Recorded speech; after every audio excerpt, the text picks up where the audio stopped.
You're on air. All right, very good. So I call the 2351st meeting of the Milwaukee City Council to order.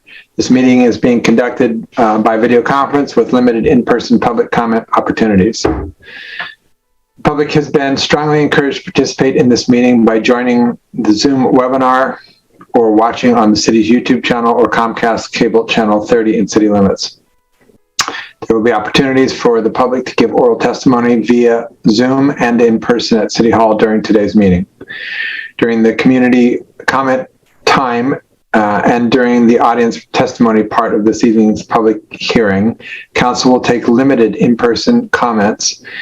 If you would like to address Council in person, you may come to City Hall. During that part of the agenda, seating in chambers will be limited and speakers will be asked to leave the building when finished. If you are interested in speaking, please let staff know by emailing ocr@milwaukeeoregon.gov. For those participating via Zoom or by submitting a yellow comment card for those in person at City Hall. When it is time to take public comment, staff will monitor the comment cards, email inbox, and the Zoom participant list and take the Zoom chat to see if anyone would like to speak.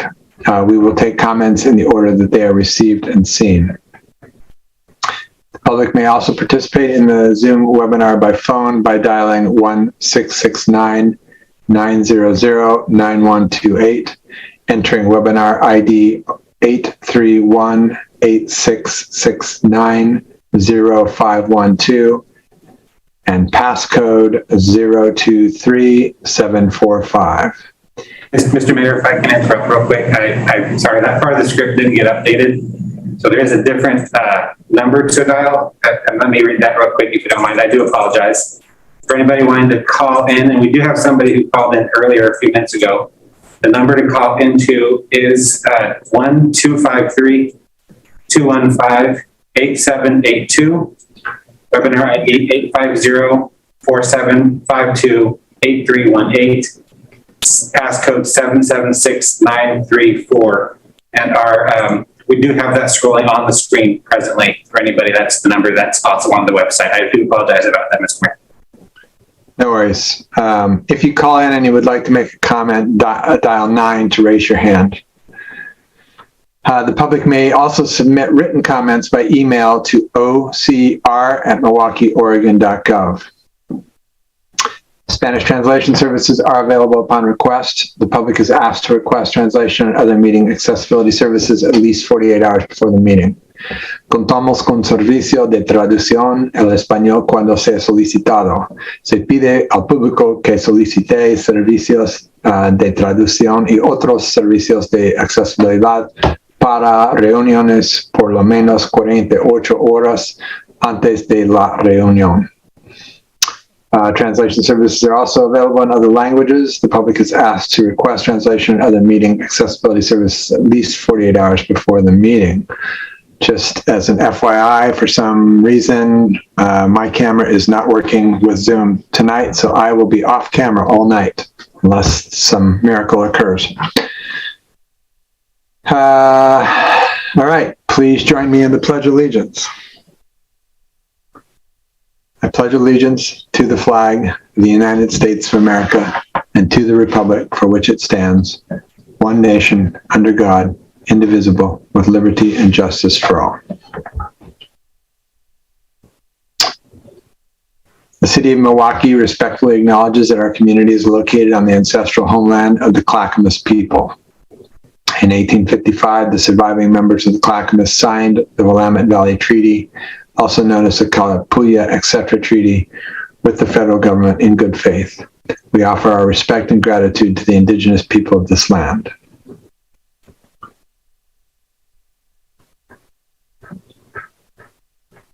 And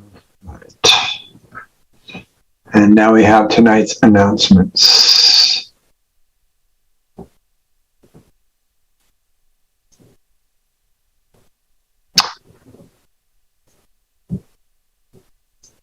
The city would like to hear from you as we develop a 5-year action plan for Milwaukee's urban renewal area. Weigh in on the improvements you would like to see in downtown and central Milwaukee. To join the conversation, visit Engage Milwaukee. Join the first Letting Library Lecture Series event of the year tomorrow at 6 p.m. The lecture commemorates the 80th anniversary of the incarceration of the Japanese Americans before and during World War II. You can watch the event live on Comcast Channel 30 or on the city's YouTube channel. Do you know anyone that volunteers and went above and beyond in 2021? If so, please consider nominating them for Milwaukee's Volunteer of the Year Award. Learn more and submit a nomination by visiting Engage Milwaukie. Sign up today to volunteer at Spring Park in Oak Rock Island this Saturday from 9 a.m. to 12 p.m. Volunteers will help maintain trails, plant native plants, and place donated holiday trees for fish habitat.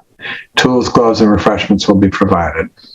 For more information about each of these events and others, please visit the city's homepage, where you will find the city calendar at milwaukieoregon.gov, or call 503-786-7555, and staff will provide you with the information you need or connect you with someone who can help.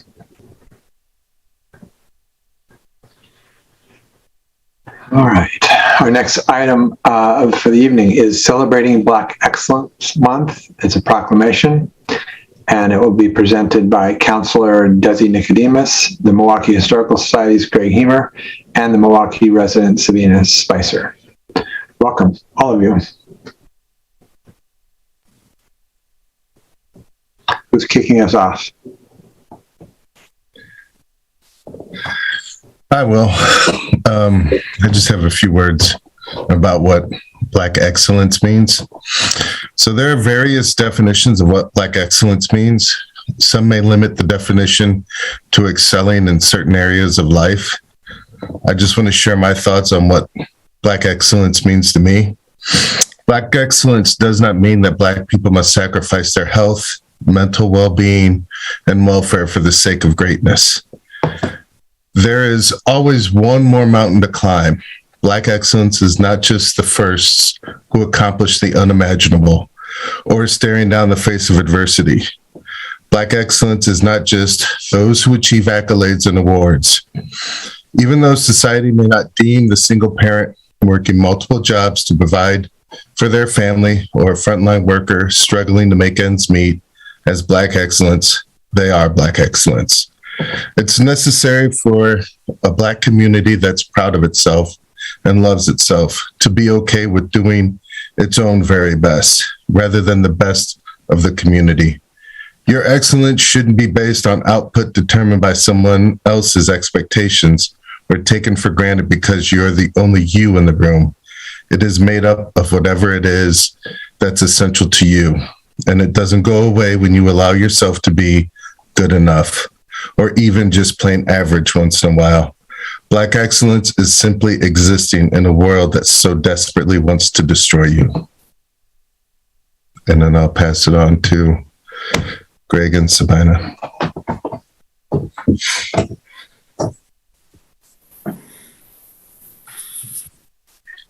Thank you. And Scott, if you could toss up my PowerPoint, please.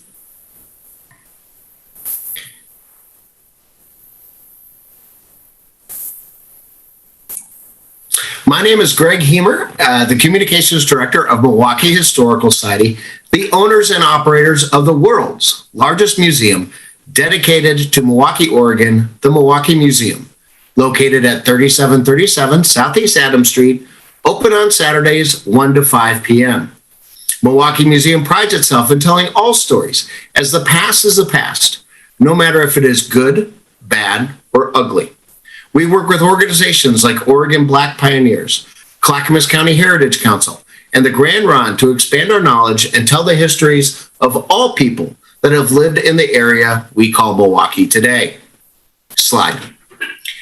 Join Milwaukie Museum along with our partners, City of Milwaukie, Willamette Falls Studios, and the Japanese American Museum of Oregon, JAMO, are proud to present the first Letting Library Lecture Series this year entitled 80 Years from Incarceration, Japanese American Story, Wednesday, February 2nd, beginning at 6 p.m. Join us for a commemoration of the 80th year anniversary of Japanese incarceration by discussing the before, during, and aftermath of incarceration of Japanese Americans during World War II. Amy Mishima Peterson, a sensei, third-generation Japanese American, is a docent and speaker for JAMO. She will examine the overall history of Japanese Americans in our region, including the years of internment. Jacob Sherman, an avid historian and local researcher on Nikkei, will explore the Milwaukie Japanese American families and their influence on our city. Counselor Desi Nicodemus will give us a special address as well.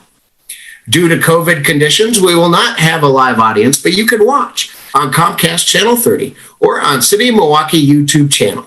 Find it online that day of the event by visiting the city calendar at www.milwaukieoregon.gov.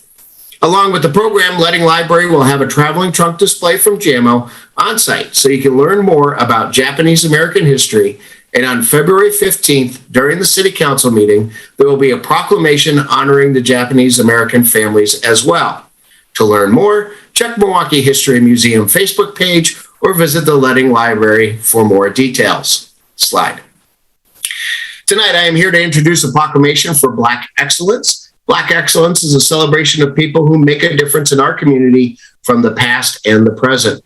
Their contributions create a fabric and a perspective to our great city.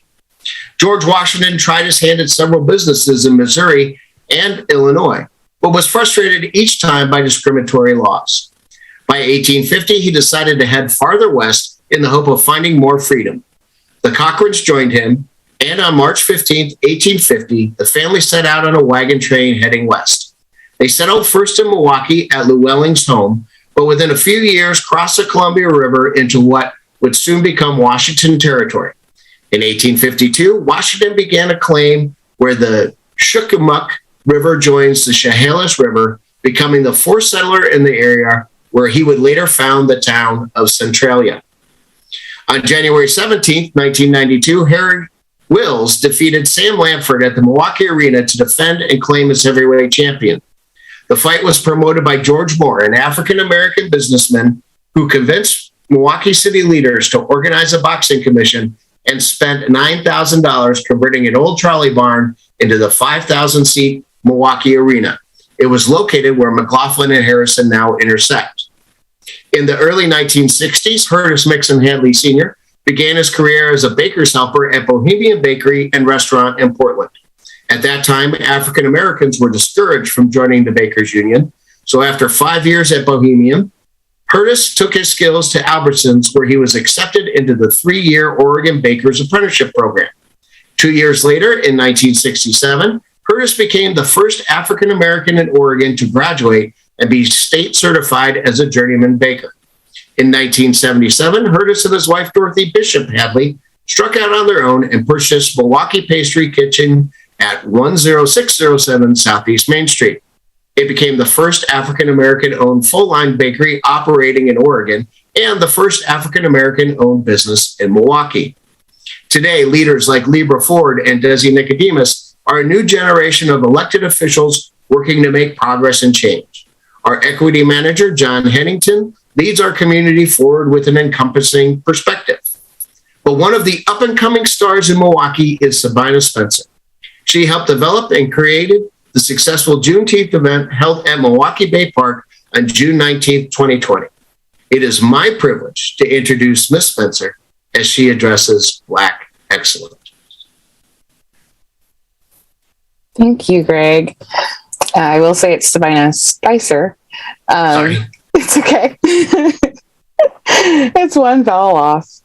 But thank you. Thank you for bringing me on here. Thank you for allowing me to be a part of the city of Milwaukie and the great historic moment that we had last year for the first Juneteenth celebration. I'm proud to be a newer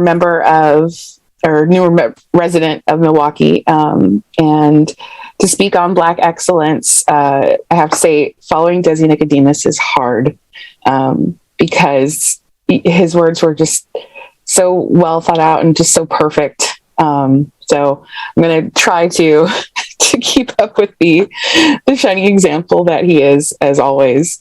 I see Black excellence as a triumph. It's pride and love and respect and support to one and all in the Black community, of just the world.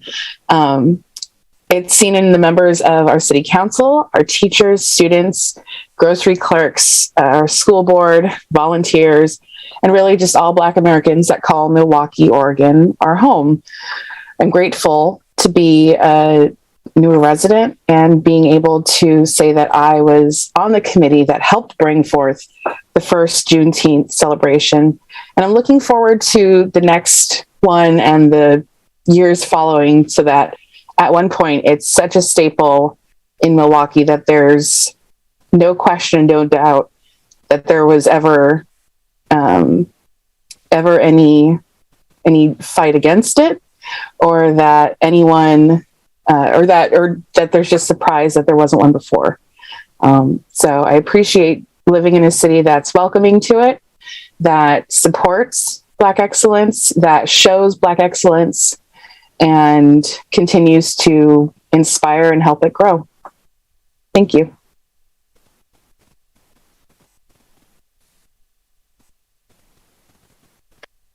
Trying to find the unmute button. Sorry. Great job, all of you. Thank you very much. It's so important to recognize this, and I have to agree with you that although it was very brief, what Councilor Nicodemus said was deeply moving and important, and I think it's critical that people start to recognize that. So thank you, and you also you followed well in his footsteps. Thanks. All right, we have a proclamation. I have to find it now. I'll share the screen, Mr. Mayor. That would be awesome. Thank you. Desi, you want to read this? No, you got it. All right. I can get my tune. Sorry. It's everything is being problematic tonight. All right. Proclamation. Whereas in February, we recognize and acknowledge the struggles of Black Americans for racial justice that stirred the very conscience of our nation and are helping to guide the shape of her character. And whereas Black Americans for generations have courageously led the pursuit of justice and equality, from Harriet Tubman to Martin Luther King Jr. and beyond, as our nation struggles to overcome the systematic racism that results in persistent inequality. Such leaders are crucial to guide us to the principle that all people are created equal. And whereas Black Americans have made significant contributions to our nation's economic, educational, political, artistic, literary, scientific, and technological advancements, despite historical and current injustices. And whereas in Milwaukie, we celebrate the contributions of Black Americans who have been active in our community, including entrepreneurial boxing promoter George Moore and Milwaukie Pastry Kitchen proprietors Hurtis and Dorothy Hadley. And whereas recent incidents have given rise to greater awareness of the continued discrimination and even violence that Black Americans face daily, and the importance of the greater national dialogue to promote understanding and break down barriers. And whereas as individuals, we must learn more about the history of Black Americans generally, and in Oregon in particular, and work to build a Milwaukie where every person has equitable access to educational and employment opportunities and housing. Now, therefore, I'm Mark Gamba, Mayor of the City of Milwaukie, a municipal corporation in the County of Clackamas in the state of Oregon, and with full support and sponsorship of the City Council, Milwaukie Historical Society, and the Oregon Black Pioneers, do hereby proclaim February 2022 to be celebrating Black Excellence Month in Milwaukie and recommend its observance with appropriate programs and activities.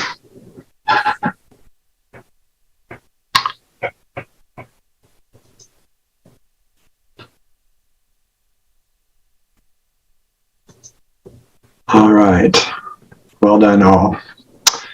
Our next item is our fiscal year 2021 audit report, and this will be presented by our Finance Director, Bonnie Dennis, our Audit Committee Chair, Max Stilson, and Tony Moffitt, a partner at Marina & Company, the city's audit firm.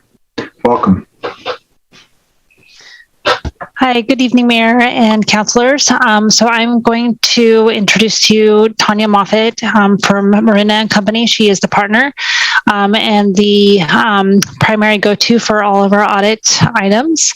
And also Max Stilson, who is the chair of the audit committee.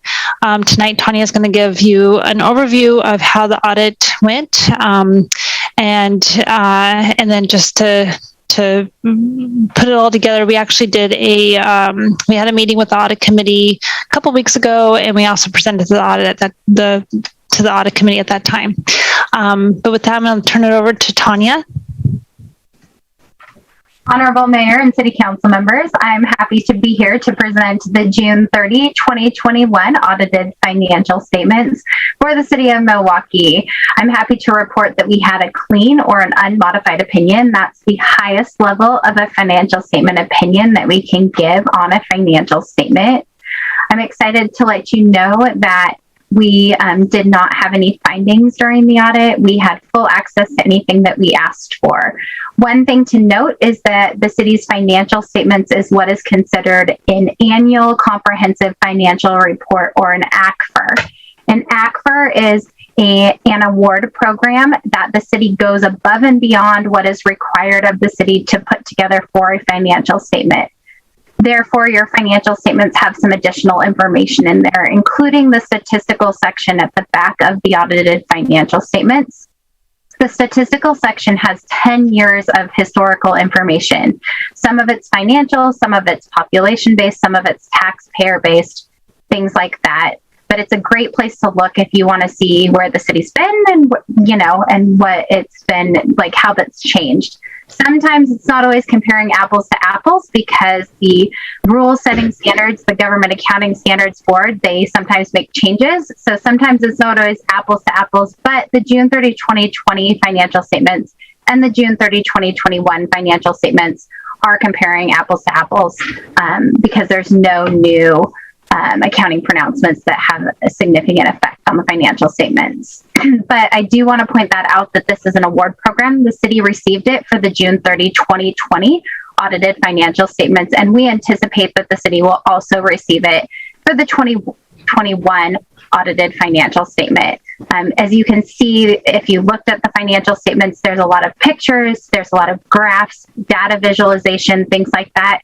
Those are not required things. That is all stuff that the finance department is going above and beyond and putting in the financial statements. Your financial statements are some of the most beautiful ones I've seen, because they have pictures from all around the city. And I look at a lot of financial statements from all over the country because I'm a part of this program. So I review them from other states for this award program. And so I've looked at a lot over the years. There's also a report at the very end of the financial statements that the Oregon State Legislature has municipal auditors look at.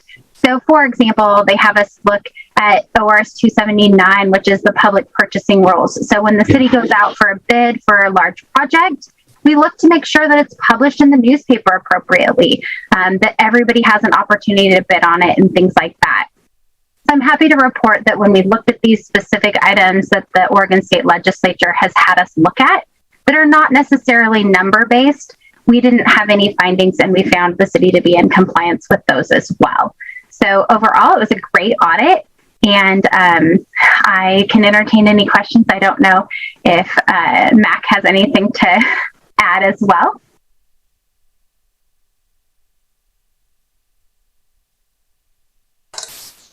Not really anything of note, but I just want to mention that I wanted to, well, first off, thank Tanya and her company for doing this great audit work that we have a lot of confidence in the excellent work, and it's obvious in how she talks about it and just what we've observed over the last couple of years. Also, I wanted to thank the finance committee, the finance team at City Milwaukie, which is led by Bonnie Dennis, and it's just they do such great work. What they produce is a really amazing document, and they do it with a very small staff, and it is really tremendous work. And I always say this every year, but it just is, and they never let me down.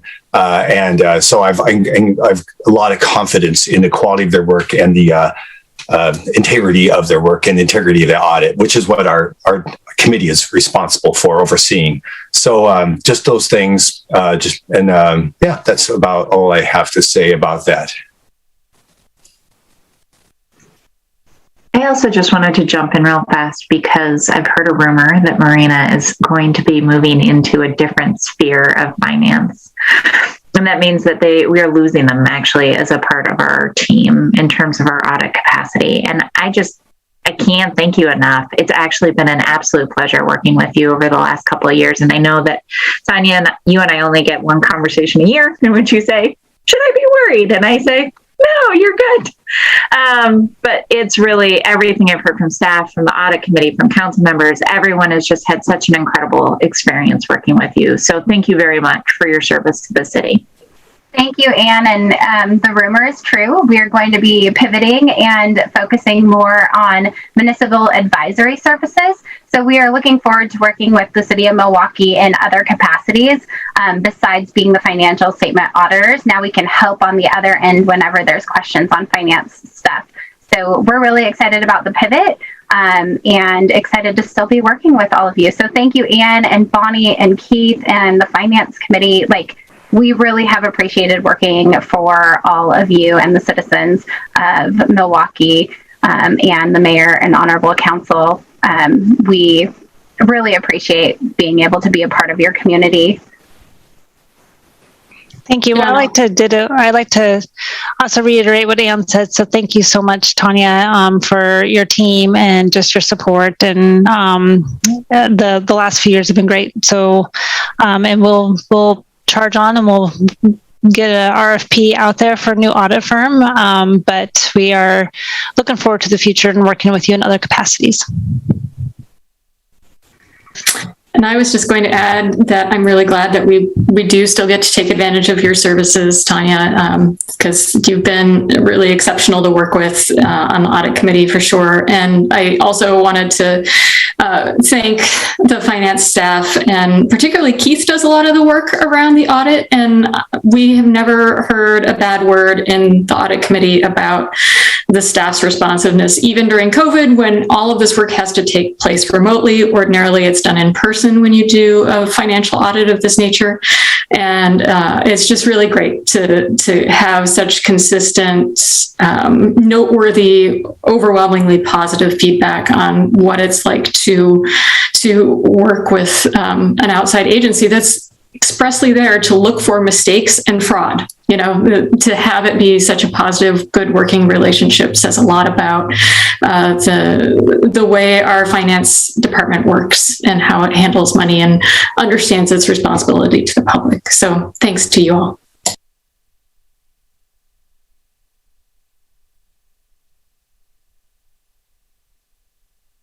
Anybody else? Anything? All right, great job, team. Thank you very much. As always, stellar work. And we will miss you, Tanya. I guess maybe not forever. It sounds like we might get to work with you in other ways. Thank you and have a great evening. You too. Thank you. All right. This is the part of the agenda during which council will hear community member statements regarding city business. Those wishing to speak, please email ocr@milwaukeeoregon.gov or raise your hand in Zoom or write a comment in the Zoom chat to indicate that you wish to speak. Before you make your comments, please state your name and city of residence for the record. If you would like the city to follow up with you, please submit your contact information to ocr@milwaukeeoregon.gov. As council has other business items on the agenda this evening, speakers will be limited to 3 minutes each. Because information provided during the community comments may be new, the city manager will respond at the next council meeting to those comments that require follow-up.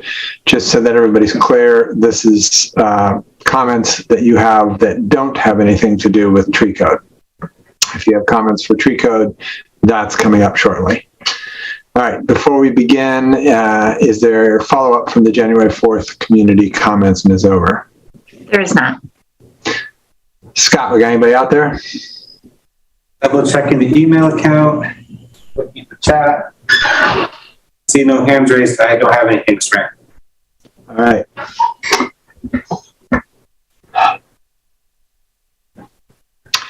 Tonight's consent agenda includes minutes of the City Council from January 4th, 2022 work session and a January 4th, 2022 regular session. A resolution appointing Stefano Labani to the Arts Committee. A resolution authorizing a contract with Greenworks PC for community engagement, design, and development services for Balfour Park, Bowman Bay Park, and Scott Park. A resolution nominating Wilda Parks to serve as the city's representative to the Milwaukie Community Center Community Advisory Board. Does any member of council wish to remove an item from the consent agenda? Seeing none, I would entertain a motion to approve the consent agenda. I'll move to approve the consent agenda as written. A second. It's been moved and seconded to approve the consent agenda. All those in favor? Aye. Aye. Opposed? None heard. It passes unanimously. All right. Now we are to the main issue of the evening. Comprehensive Plan Implementation Tree Code continued. This is an ordinance and a resolution. We will be continuing from the last meeting. The continued public hearing on the proposed amendment to Code File ZA-2021-002 is called to order. The purpose of this hearing is to take public comment on the proposed tree code amendments. This is the first of several hearings on the comprehensive plan code amendments. Does any member of council wish to announce actual or potential conflict of interest? No. Seeing none, we will start with a staff report from our Climate and Natural Resources Manager, Natalie Rogers. Good evening, everyone. Thank you. My name is Natalie Rogers. I'm the Climate and Natural Resources Manager, and I have a presentation for you all as a follow-up discussion to our last meeting on January 18th. And tonight we'll be discussing fees and essentially the proposed fees to go along with the private tree code. And I will have a presentation that I'll take you through, which will provide some examples of how those fees work. But please, and I'll give a short overview of the standards as well as the tree code for folks who are listening, who are interested in learning more. I urge you to go to the January 18th council session where we go a little bit more in depth into those standards and code concepts. I'm going to share my screen. Okay. So thank you for having me again here tonight. I just wanted to share this contact information right off the bat for folks who have questions about trees or the tree code or urban forests in general. They can get a hold of our team at urbanforest@milwaukieoregon.gov. They can give us a call at our urban forest hotline at 503-786-7655, or they can visit our website at milwaukieoregon.gov/trees. I also wanted to show you kind of our new, our branding for our program, which is kind of a just kind of more of a program cohesion that we're trying to do to really kind of kick off some of the outreach and education around trees. So growing trees, growing community is kind of our slogan.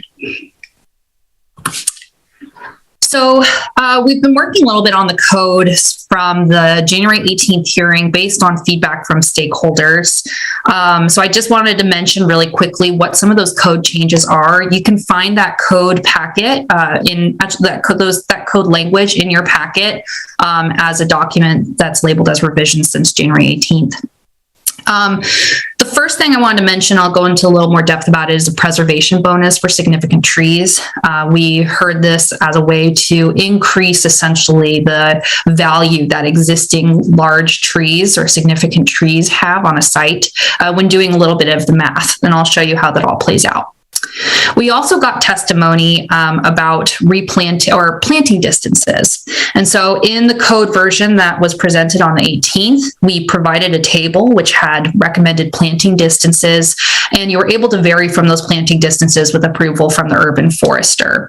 Re-looking at that table, and especially under the context of kind of higher density housing, we realized that a lot of the distances, which were intended to be kind of the best situation, for example, planting two large trees as a 35-foot distance away from each other, just probably wouldn't be realistic on especially a condensed site. That's not to say that planting two trees closer than 35 feet is not recommended. There's actually a lot of recommendations for even just as long as it's 10 feet away from your house, or with considerations to things like root barriers and other screens, just to be strategic in your planting.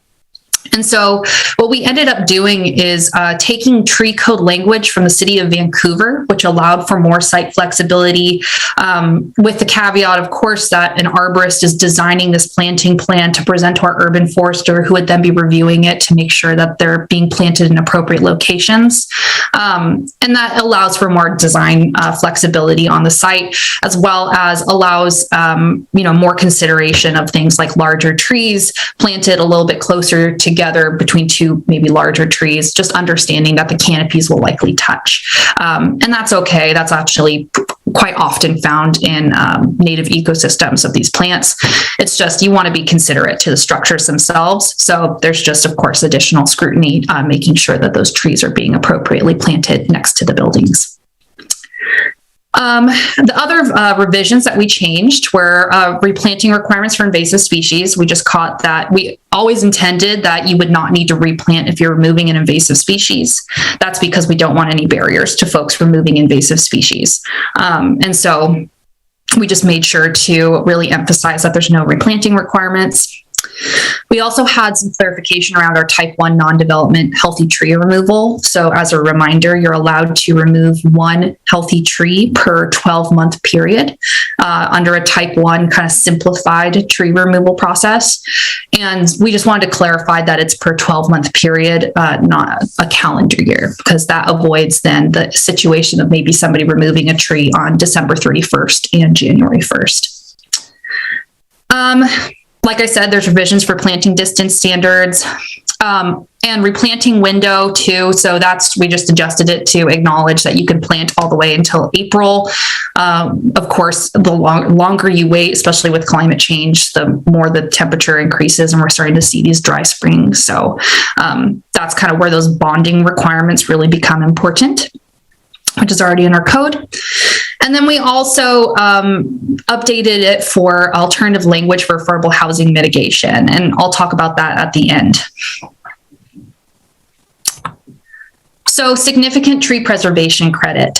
So this is essentially increasing the value of our existing trees that are large, over 12 inches diameter at breast height, in the calculations that we're asking our developers to do when they're developing a site, by essentially saying that if you have a diameter of larger than 12 inches up to 20 inches, you can get 125% of that canopy value on the site. And that can actually be pretty important because it can keep you out of certain mitigation tiers. It can, avoid certain mitigation costs. And there's some examples that I'll be showing that really kind of justifies kind of why it may, save in the thousands of dollars. And then if it's larger than 20 inches, that's when you get 150% of those canopy credit. And so that is important for the existing canopy in our preservation standard, as well as the existing and future mature canopy in our canopy planting standard.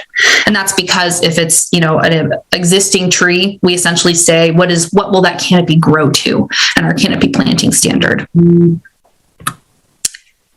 So now I'm going to dive into the residential non-development portion. And so just as a reminder, we kind of have these two main type 1 and type 2 tree permits. Permits are required for trees larger than 6 inches in diameter. Our type 1 tree permit are kind of these streamlined approval standards that are spelled out in our code. Those are things like dead, dying, diseased trees, unmitigable infrastructure impacts, invasive trees, fire hazard. These do typically require some additional, I'll say, proof. For example, if it's a fire hazard, you need to get essentially proof from the fire marshal. But it's a streamlined process. We also allow one healthy tree per year, and that's 12 months, under 12 inches of diameter. And then our type 2 tree permit is any healthy tree over 12 inches in diameter. Public notice would be required. And then if you're removing more than one healthy tree greater than 6 inches in diameter. And for both of these permits, replanting requirements are required to be approved. You can essentially get a fee in lieu of replanting option available. So if you choose not to replant on the site, there is an opportunity for you to pay a fee instead. And then the city will go and use those funds in our tree fund, which then will go to planting trees elsewhere in the community. So these are the fees that we are proposing for our residential non-development. So the residential tree application fee, this is consistent with other permit applications we have across the city. That's just $50. And then you can see on the healthy tree removal, so this would apply to our type 2 permits. Essentially, if you were removing a tree greater from 6 inches in diameter, you see this kind of tiers of fees based on how many inches in diameter the tree is. So for example, if it's a 10-inch diameter tree, it's $100 per inch diameter, so that's $1,000. And the fee in lieu, so that cost $2,000 per tree is given in order to pay for essentially the cost for the city to go replant a tree, have continued maintenance on the tree for its establishment, which could be about 3 years, watering, and other essentially care, pruning, etc. And then for rare or threatened species, and these are species that are either going to be on state or federal endangered species lists or a rare or threatened species list developed by the city, that's $250 per inch of diameter in order to really discourage folks from removing these very important, significant tree species. I'm going to pause here if there are any questions on these proposed fees, and then I'll maybe walk through some examples of how they will work. Yeah, Natalie, so you don't have to, and I'm just trying to make sure this is crystal clear for anyone who's watching. So if your tree is under 6 inches in diameter, you do not need to apply for an app. There's no application fee. You don't need to apply. Correct. No matter what kind of tree it is or where it is. Okay. Correct. Just wanted to hear it said out loud. Thank you. Yes. If it is under 6 inches in diameter, you do not need to apply for a permit. If you are pruning or maintaining your trees of any size on your property, you do not need to apply for a permit. This is just for removal. If we're talking about public tree code, then we do have different standards for public trees, and you can always see on the city's maps where that right-of-way boundary line is to make sure your tree is private or public. But for private trees, no permit for pruning, only a permit for removal if it's over 6 inches. And we have this type 1 removal permit where essentially if it's a healthy tree under 12 inches in diameter, it's just that $50 application fee if it meets those approval standards. So let's give this example first. So this is a maple tree that has a split from stem canker disease. An arborist came out and determined it was just, there's no reasonable care that can be done or reasonable pruning that can be done in order to save that tree. This would essentially qualify for that dead, dying type 1 tree permit approval. So it's just the $50 fee. We just essentially want to know that the tree is coming down. We want to make sure that it's able to be replaced, and we'll help with that replacement. Another great thing about having an urban forester on staff, particularly for something like a dead or dying tree where it's fairly, I would say, sometimes obvious, if your tree is dead or dying, we are kind of hoping to extend our urban forester be able to do those kind of first initial inspections in order to say, yep, that's a dead tree. So that way you don't have to have an arborist come out. If there is kind of more extensive work or recommendations, then we would likely recommend working with a certified arborist. Natalie, just to point out, so that everyone is clear when they're watching this, that picture is actually of a street tree, which wouldn't be a private tree. That would Correct. be a public Yes. tree right there. Yes, you would always make sure to go onto the city maps, check out those right-of-way boundary lines. Sometimes it can be very deceptive.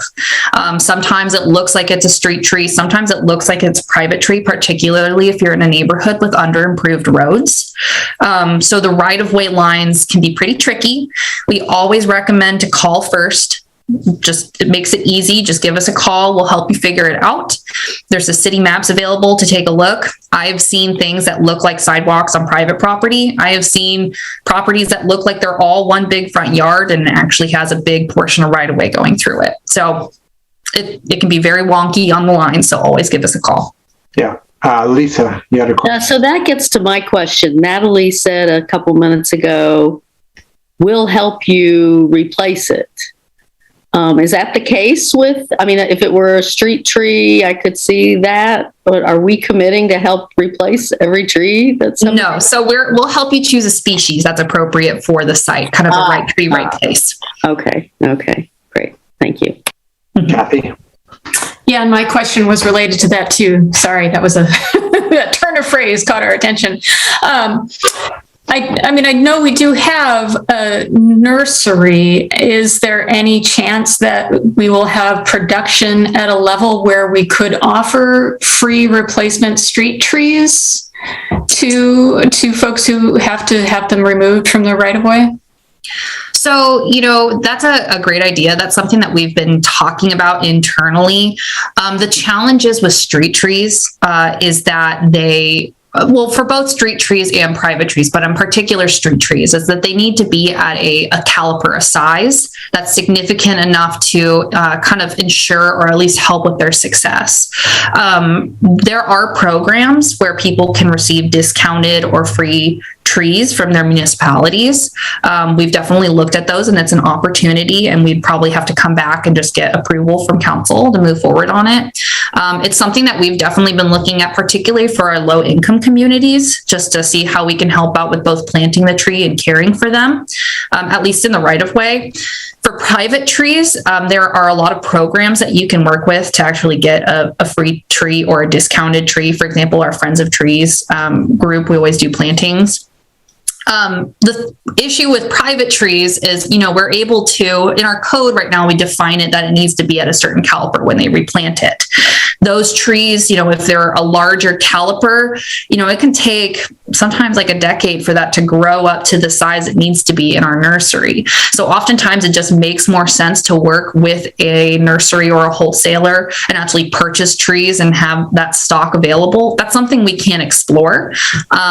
But, another opportunity, if anyone's ever interested in planting trees of any size, I don't know if it would necessarily qualify for the approval condition of replacement for tree removal, but we always do have smaller trees that we give away that, you just want to make sure you put a cage around, but they're not, they oftentimes are pretty tiny. So we have to kind of define what would be an equivalent replacement if you're kind of taking out a tree. Sometimes it's just hard. We've talked about it even internally in some of the stock we have. It will take a decade for a tree to grow 2 inches.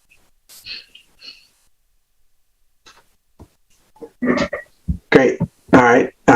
Looks like you got all the questions for the moment. Do you? I have a question. Oh, sorry, Desi. Sorry. It's all right. So if a tree is diseased or sick and it's on private land, there's a way to bring the tree back? Will the city help with that? Or it depends on what's wrong with it. We've always looked, that's kind of one of our goals of our urban forest program, is to identify the needs that the community has and how we can essentially solve it through either the program or assistance. It's so dependent on what's wrong with the tree. If it's a pest, if it's a disease, if it's a fungus, sometimes treatments can be really expensive, which is why we kind of look at it and say whether or not it's feasible or, mitigable for it. sometimes it's just a matter of really selective pruning, in which case our urban forester, we can go out and we can kind of help guide what pruning can be done in order to kind of help out the tree or kind of bring some life back into it. A big portion of the urban forest work that we're hoping to do is education. And so that could be some sort of resource that we're offering to the community. When it comes down to things like fungicide application and care, that's a little bit more like you need a company to be able to come back and make sure that the tree is okay and do a more extensive process. But that's something, we are developing this tree fund. Where those dollars are going, we'll need to have a little bit more guidance and discussion on, but we always kind of look for ways to reduce barriers to tree ownership. Natalie, let me just add, I think in general, we would provide, if a tree's diseased and there's some mitigation that can be done to improve it, we would provide guidance and maybe inform that resident what resources they could turn to perhaps, treat that tree, whether it's for an infestation or a disease or a fungus. But we wouldn't actually do those treatments. Thank you. Great questions. Okay. Any other questions before Natalie continues? Not seeing it. All right. Okay. So this is another example of a tree that would qualify for a type 1 condition. This is kind of a significant infrastructure impact without reasonable accommodation or mitigation. So once again, this would just be that $50 permit application. Now this tree, this is a healthy tree. It's in someone's front yard. It's 11 inches in diameter. This is another one that would fit our type 1 approval standards. If this is the first tree that they're removing within the 12-month period, they would just pay the $50 application fee. Even though it's a healthy tree, they wouldn't kick into that type 2 condition. So it's just $50, letting us know that this tree is going to be removed. And essentially, they apply and they would get approved. Now, say that this is their second healthy tree removal. So they already removed one 10-inch tree in their yard 6 months ago. Now they want to remove this tree. This would be kicking into the type 2 tree removal because it's healthy. And essentially we would cross-check. There's other qualifying criteria for approval in our standards. It's kind of similar to the first type 1 standards, but why are you wanting to remove the tree? What's going on? If they choose to continue to remove it, then we essentially have that $50 fee, and then that's when that diameter fee gets affected. So for this one, it's 11 inches, so that'd be $1,100 plus the $50 fee. So once again, this is the second tree being removed. This would be another example of a type 2. This is a 13-inch diameter tree. So say this is now, instead of 11 inches, it's 13 inches, and it's larger than that 12 inches, which means that it gets kicked over to our type 2, even if it's the first tree to be removed. And that's, intentional in order for us to be preserving these large trees. And if this is a healthy tree larger than 12 inches, we are hoping to be able to preserve those as a community. Now, if this 13-inch tree was dead dying, if it was, causing infrastructure impacts, etc., that would be a different scenario. Then we'd look at those type 1 conditions, and then we would be able to approve it. So now say we have 2 trees in your front yard. Oh, sorry. Can yes. you go back to that one? Yes. So let's say it's, it's not dead. It's perfectly healthy. It's not, it looks like it's out in the middle. It's not doing infrastructure. So what does that mean? The type 2, what do they have to, they can do it. They just have to pay, or there's something that restricts them from being able to do it. Yeah, so they would essentially apply for the removal through the type 2, and our urban forester would be able to talk to them. And if it was deemed that the removal was not fitting the other criteria, our urban forester could deny that permit. And then they could appeal to our city manager. And that's kind of how the process will go. So they're able to appeal upwards if they don't agree with the judgment. Our goal is always to work with the homeowner. We kind of are trying to address their issue. Why are they wanting to remove it? Oftentimes people are removing trees for a reason that they feel. And so we want to work with them to understand that reason. But the type 2 permit means that we have the opportunity to deny that permit and then go through an appeals process if needed.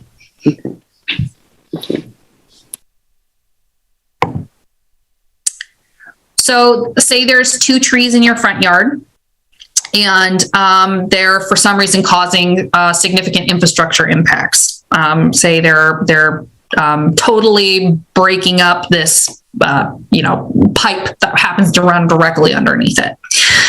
The way that this would work, thinking about our type 1 and type 2, is you have both of these are under 12 inches. So the first one would be essentially our type 1 approval, right? That's just that $50 fee.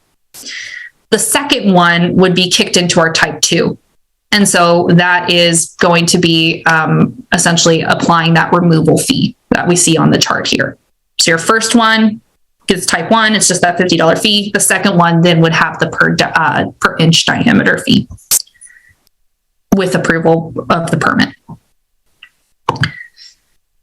Now, this is another example. You have 2 trees. One is, see before here, this 11-inch one was, say, your free one, right? It's free, but you don't have any removal fees.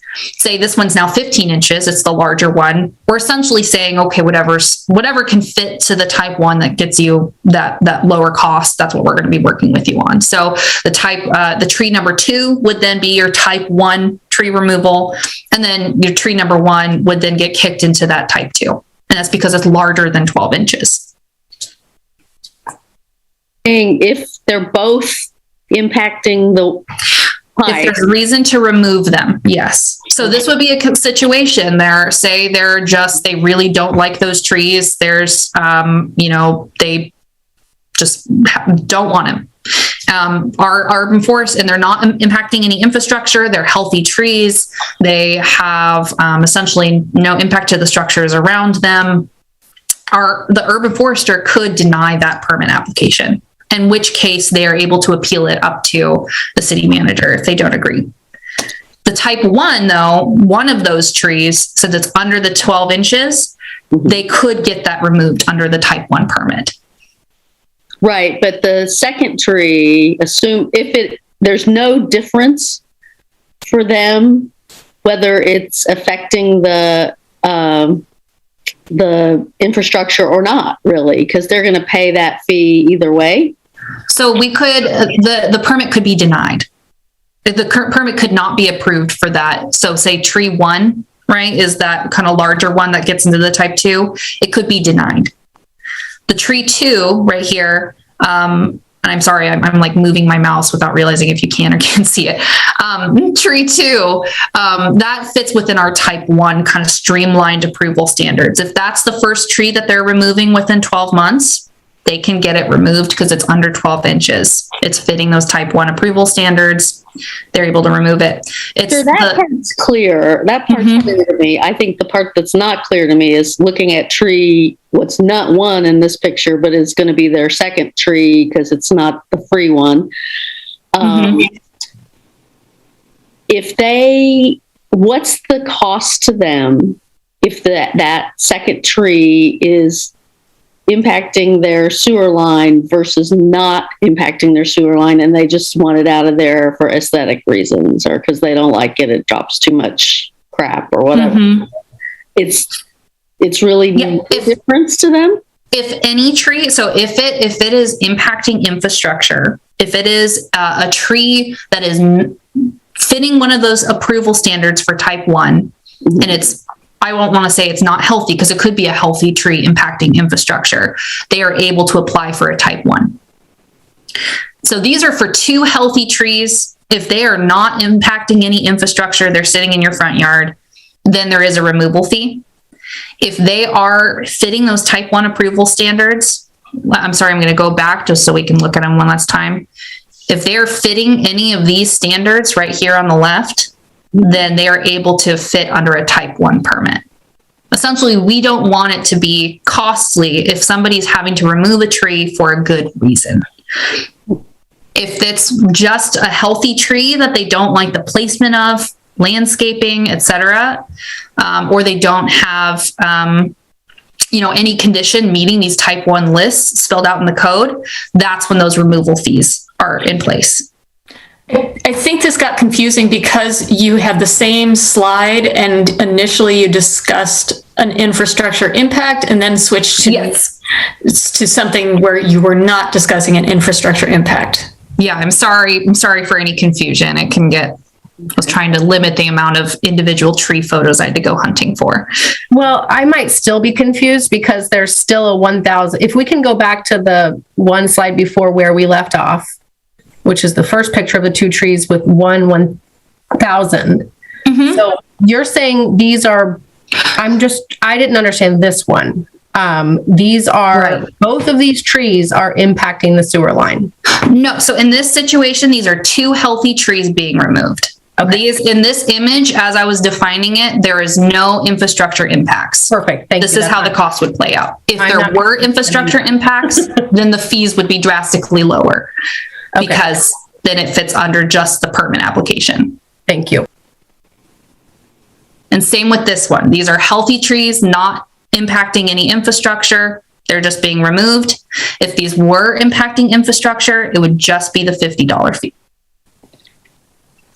Okay. I'm sorry for any confusion. I know what's the reason behind even charging $50 when there's a tree growing out of your foundation? The $50 is just the general permit processing fee that the city applies for pretty much all permits. So it's just the standard that we have. I have a question. How often do people just remove healthy trees that aren't causing any problems? Can be quite often, or, it depends if it's for development. Sometimes it's just if, a new homeowner buys a home and they want to do something with their front yard. Sometimes it's just out of maybe frustration for things like leaves. It happens frequently. I mean, I don't know the numbers because we don't track it right now. Yeah. Okay. Yeah, I can tell you, Desi, on my old block where I lived, and just in one block on one side of the street, 2 different homeowners cut down trees just because of leaves. Big trees, big, healthy, shade-bearing trees. Right. Okay, and I'm sorry to confuse this one more time because I'm going to use the same photo. But now one of these trees, hopefully I've identified this is a sick tree. This is one of those fitting our type 1 approval standards. It's sick. The second tree number 2, is healthy, but it's still under our type 1, right? It's under 12 inches. So essentially, it's just the $50 application fee. Okay. So I'm going to pause here because then I'm going to go into development. So are there any other questions that I can answer about the non-development fees? So just to summarize, we have a big long list of type 1 approval standards. Those are our streamlined approval standards, SIC, infrastructure impacts, essentially the really justified reasons for why you would want to remove a tree. There's no removal fees associated with it. Plus, if you have a tree that's under 12 inches in diameter and it's healthy, that counts as a type 1 approval standard, no removal fees. This is just if you're removing multiple trees or very large trees that are healthy without those type 1 approval standard reasons, then you have removal fees. And throughout all of this, we're going to be hopefully working with the homeowners. We have our urban forester, as well as our hotline to really assist those homeowners in making some of these decisions. Kathy has a question. Go ahead. Yeah, I had a couple, and they're more broad. So if people are removing an invasive tree, one that we clearly don't want, they would still have to pay the $50 fee.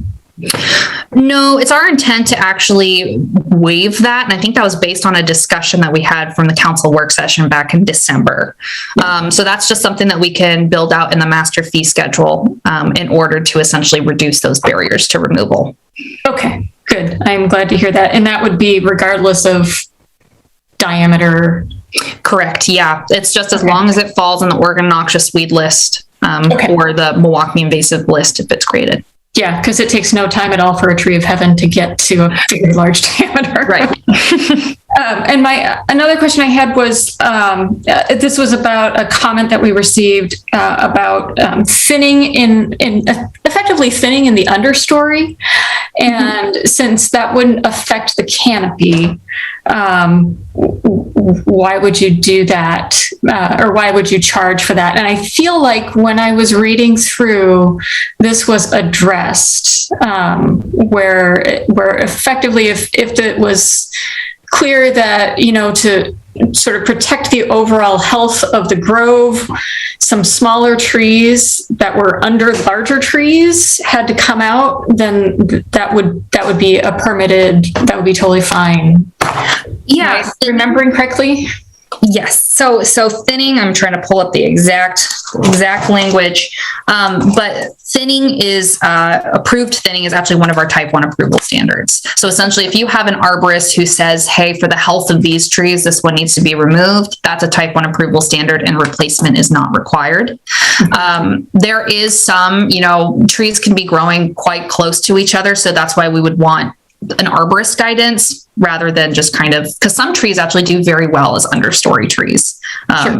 That's sometimes their native habitat and ecosystem. So we would just want to make sure that an arborist took a look and said, yep, that tree needs to be removed. Okay. And that would just be your standard $50 fee. Correct. Yeah. Okay. Thank you. Desi, did you still have a question? Yeah, I do. So you mentioned Vancouver. So Vancouver has this type of tree code. City of Vancouver has a private tree code. So I guess my question is, how long have they had it, and have they seen like an increase or decrease of people removing trees or replanting trees? And you might not know. I'm not aware of how long they've had their residential tree code in effect. I will say that there are many communities around us that have a private tree code. The hard part is that they're all kind of varying in the way that they work and permit structure. Off the top of my head, Vancouver, Lake Oswego, Portland, Happy Valley, I think even Oregon City has some provisions. Beaverton, Tigard, I think they all kind of have their own version. And discussing with particularly Lake Oswego, which has a very robust tree code, one thing we did in our research was really talking to their planners who manage their private tree code program to try to figure out what are their pinch points, where are they essentially spending the most amount of staff time, how can we streamline that process? So we took those recommendations to kind of affect it into here. And I know Lake Oswego, they get, even with all of kind of the outreach, and they do a really great job about kind of talking about their urban canopy, they get a lot of tree removals. They do. And I think, they also have a higher canopy than we do. So, especially if we're trying to reach our 40% canopy goals, it's pretty important for us to try to preserve our existing canopy, especially because, we all know it takes decades, centuries for these trees to grow. But I can definitely reach out to Vancouver and ask them how long and what are some trends that they've been seeing in the application of their code. Cool. I don't see any other questions. Okay. Now we can get into the real fun math. Okay. So residential development. So just as a reminder, this is a more robust tree code, and that's because it's related to pretty specific conditions, which is land division. So if a property is being subdivided and if there's new residential dwelling units being constructed, That's the only way that this code is affected. And that's why we're kind of enfolding it within the comprehensive plan implementation process, knowing that there's housing, parking, kind of that infill code happening. We want to make sure that the tree code is kind of like the third leg of the stool. So I want to get some clarification on that, because that was not what I understood. So if you are not doing any land division and you're just adding an ADU, this does not kick you into the development tree code. If you're constructing a new dwelling unit, this code applies. So if you're not either or, not correct, both. Okay, got it. And so there are 4 key standards to our development tree code. That's the preservation standards. So that's keeping our existing trees. Canopy standards, or canopy planting standards, as I kind of refer to it. And that's making sure we're planting up or keeping that 40% canopy cover. Protection standards and soil volume standards. And I'm not going to really talk about those 2 today, because those are mostly just for ensuring that there's protection fencing and essentially construction protection for trees and tree canopy on the site. And that's just really part of that application, that plan that developers submit to our urban forester for review. So the preservation and the canopy standards are kind of where these mitigation fees kick in. But I'll go over the overall fee structure. First, I just want to remind us, when we're talking about canopy measurements, we're talking about square footage of canopy. We talk about existing square footage of canopy, and you measure that by essentially taking the diameter of the tree. And you can see on the right here, this is kind of how you come up with the average diameter of a tree if it's a little bit, wonky in shape, or if it's not that perfect circle. And then you can just do, pi r squared to determine the area of that canopy. And that's typically, where it goes to the drip line. So that's that very last leaf, last branch that goes out towards the edge of the canopy. And when we talk about canopy, we talk about existing tree canopy. What's that canopy square footage today. And then we talk about future mature canopy. And that's what's that canopy when it reaches its largest growth possible.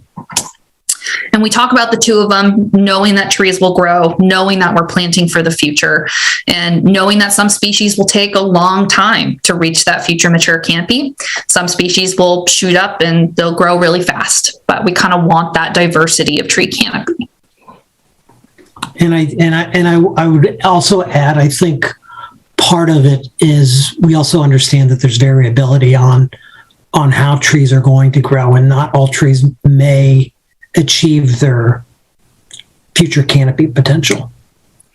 Especially in urban environments. This is a really harsh environment for trees to grow. It's not those big, luscious habitats that some of these species are based off of in terms of their data. So when we're looking at making these lists, we always kind of lean towards the conservative side of how big that they're going to grow.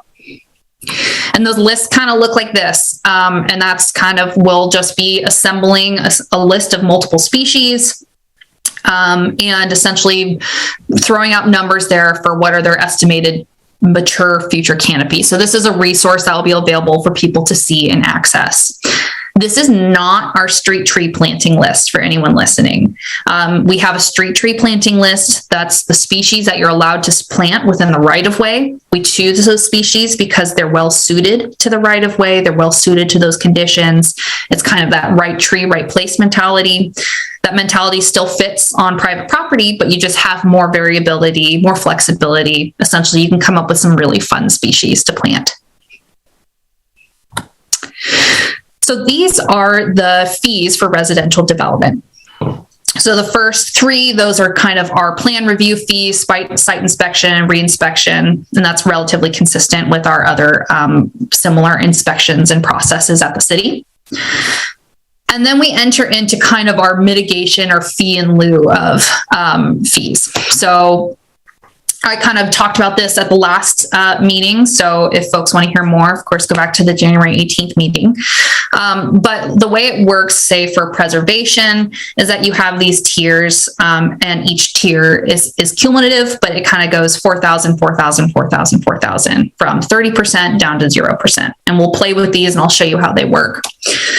Say with fee in lieu of canopy, preservation for eligible affordable housing. So in the original code, we proposed that essentially for affordable housing, you lower that threshold so that way they have a little bit more site flexibility. I'm going to talk about affordable housing at the end and a suggestion or maybe a concept that we can play with. And then other ones include that significant tree credit that I was mentioning before. So it's essentially a bonus for preservation of trees. And then fee in lieu of canopy planting standard. So we'll be playing with this, but it's going to be $5 per square foot of canopy necessary to meet that 40% site coverage. The other component are bonding requirements. This is actually something that we heard from Planning Commission to really consider. This is something that we've heard from a lot of stakeholders. This is just really making sure that trees that are planted on development are actually well established, and they invest the care and maintenance to make sure that they're established. And then we have that rare or threatened species list as well. So if you're removing a rare or threatened species, there's that additional fee. So now let's play around with some of these numbers. So first, it's a preservation standard. Hopefully this slide is fairly familiar.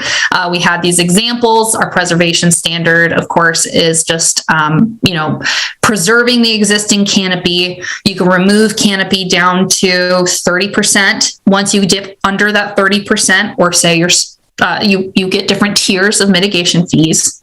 If you're starting at 20% and you're removing canopy down to 12%, that's one tier of mitigation. If you're starting at 30%, you're going down to 15%. That's also one tier of mitigation. So we have it set at $4,000 per tier. So for these same sites, for example, the top one, we have 30% site canopy. They're moving down to 24%. That would be a $4,000 mitigation fee. 50% site canopy, say they're removing this really large tree and they're going down to 20% site coverage, that would be an $8,000 mitigation fee because they're cutting down essentially two tiers. If you have a 90% canopy coverage and you're going down to 70%, there'd be no mitigation fees because you're not dipping under that 30% threshold. Essentially, you still have a lot of trees on your site. Are there questions about this with this specific mitigation tier? Yeah, Natalie, I just want you to go through this super slowly because I at least find this a little confusing and I expect others too. So on that first example, 30% existing site canopy, you're saying if someone wants to remove the tree that is circled in white on the top, that top illustration, and not replace it, it would cost $4,000? So this is if you're removing it, period. So this is only if you're building a housing unit. So say somebody is expanding, building a housing unit right where that tree is. They chose that. That is exactly where I want to do it. I don't want to play around with it. I don't want to build it off it. I want to get rid of that tree to build a housing unit. That would be a $4,000 mitigation fee because they're removing under that 30%. Same with the 50%. So say they want to build a big housing unit right in front where that large tree is. If they're removing it, they're going under the 30% threshold, they have to pay a mitigation fee. Now I'm going to show some fees in like alternatives that might waive mitigation fees for the canopy preservation. The canopy planting standards, but the preservation standards essentially if you're designing the site to remove the tree, there's going to be a mitigation fee. And this kind of aligns with some of the ideas that we're really trying to work with developers to make sure they're considering the tree before they go into design. There's a lot of situations where thoughtful design at the beginning means that there's tree preservation later on, and then there's no mitigation fees that need to be paid. This is just truly if they decide, hey, it's worth it to remove that tree, to put that housing unit right there, then it's worth it to pay the mitigation fee. So how will, like if there is a homeowner, if the person who owns the house in the figure at the top, the 30% example, decides they want to put an ADU on the back of their house, how will they know that they need to consult with the city about that tree and take the tree into account in their planning before they get so far down the road with the ADU plan that that's going to be really problematic. You know what I'm asking? Yeah, no, it's a great question. And I think that's really where it's important for all of our departments to be talking together and coordinating on the application. Usually when somebody's looking to do an ADU or a building, they'll be working with our planning department and start kind of just asking, what are some fees? What are these designs? And then sometimes they'll even have pre-development meetings. That's our urban foresters involved in all of those conversations. Our planning department knows to involve our urban forester. So theoretically, you really shouldn't be getting too far down the road until you find out that there's, a tree needs to be removed and there's a fee. We're going to be very upfront with it. We're going to be working with the developer, working with the homeowner, the property owner at the start to essentially say, hey, let's look at this design. And then it's really up to them to determine, would they rather play around with the design or would they rather just take down the tree? Thanks. Okay. So this is where, Councilor Heisey, did you have another question? I just see your hand up. Okay. So this is something that we included in the staff report, and this is based on some suggestions from stakeholders and kind of just some internal discussions on like, well, this is an option, which is to increase essentially the cost of each tier as you get closer to 0% canopy. So if you're starting out at 30 in the current code, the way it's drafted in the current proposed code, if you're starting out at 30% and you're going down to 24%, that is just that 4,000 mitigation fee. That would be the same in this alternative code. But if you were at 30% going down to 0%, instead of paying $16,000, which is which would be a lot of tree removals, but you're going each 4 tiers, 1, 2, 3, 4, you would essentially pay, what is that, $28,000, because it tiers as you get closer down to the bottom. So this is just something. Natalie, if I could just add one thing there. So just to clarify, so this fee structure is not in the code. This would be in the master fee schedule. So that alternative one. So it was an alternative that had been brought up from various stakeholders. Mm-hmm. Right. And so this is just something that we've been floating around. So this is an option if there's interest in a more preservation focus, particularly as you get lower to that lower canopy coverage on the site. This could be a fee structure to support that. Okay, so canopy standards. So this is our planting. Can I ask a question about that? Mm-hmm. To that. So this all kind of depends on the size of the lot and all of that, right? Mm-hmm. So you could have a larger, well-treed lot where you had to remove a lot of trees to get down to 0. You could have a lot where you just had 2 really mature trees and you were only removing 2 trees to get down to 0 because of their placement. You felt like, so this alternate proposal wouldn't have any flexibility in that regard, like about number of trees. It's just about canopy coverage. Correct. Yeah. And that's because, when we were originally looking at preservation on individual trees versus canopy, it was too hard not to be, we want to be, clear and objective. Mm-hmm. And we really couldn't when we were looking at individual trees. And that's when you start to get into those tree codes for cities that start to get really, really, really complex, is because they're trying to be clear and objective while working with individual trees. And there are going to be some sites where there's a single tree, and if you remove it, then you have to pay mitigation fees. But on the other hand, theoretically, you already have more room to play with the design on the site to adjust it to preserve that tree. So it's kind of, it's just as the same as, if you have topography, if you have wetlands, if you have existing infrastructure, et cetera, on the site, it's something that else you just need to consider when you're developing your site. And that's our intention, is to really just treat trees treat trees as green infrastructure. And we just, it's just as any other infrastructure on the site, or even just landscape. If you have a big hill, it's just something you need to be considerate of when you're looking at the design. Okay, thank you. Of course. Are there any more questions on this before I move on? Okay. Canopy standards. So this is our planting back to 40%.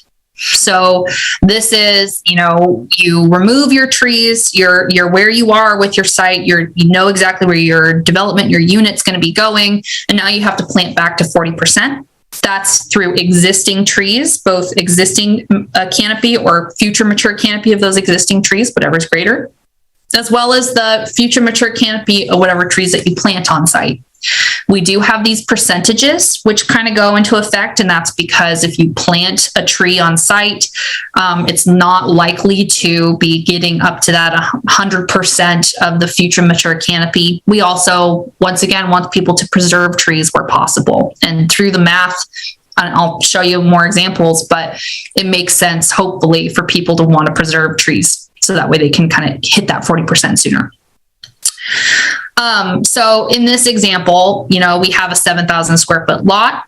We have, after removing trees on the site for the development, there's 700 square feet existing. And these trees, existing trees, don't qualify for that significant tree credit because remember, we have that bonus, right, for large existing trees. So in order to achieve 40% site coverage, they need 2,800 square feet of canopy.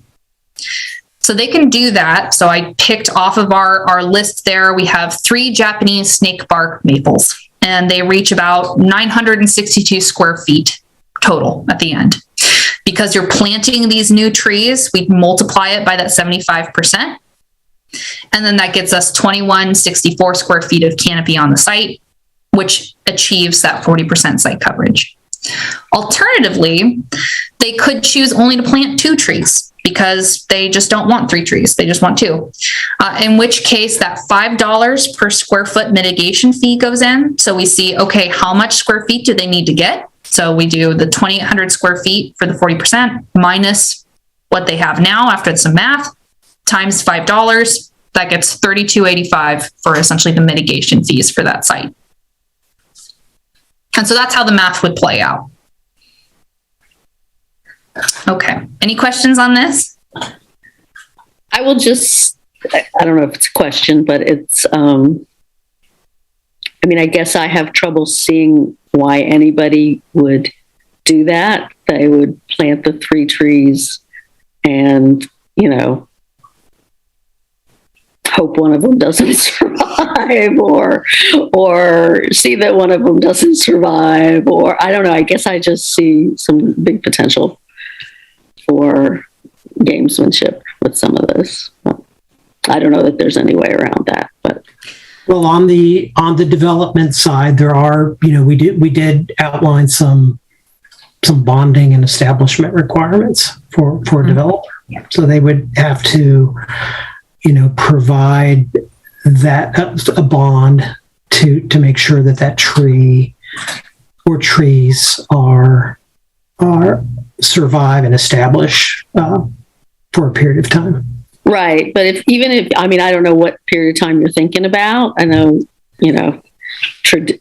anyway, whatever, whether it's 18 months or a couple years, or even 5 years, which is what the light rail project had to do. You let that tree grow those 5 years, and then you have your free cut it when it's at 7 years or 8 years, but it's not yet 12 inches, right? Mm-hmm. And so, yeah. Yeah, you're right. And we do kind of try to outline in the non-development tree code, essentially, if a tree was planted to meet these site conditions, that's something that we're going to be considering when it comes to approval for those type 2s. Mm-hmm. But we also just needed a way, because especially as we start to creep down into these really small sites, there's going to be situations where people don't want to plant a tree back. And, this is just an option for them to essentially, we take these dollars and we plant trees elsewhere in the community. So it's kind of that flexibility in design. Once again, that's kind of our goal. And that's why we're weaving this in between the housing code too, is just to make sure it's flexibility in design. All right. So significant trees. So I keep mentioning, this 125%, 150%. So I just really wanted to show some examples of how that can make a difference. And sometimes it doesn't, sometimes it does. Let me see if I can move this to the side.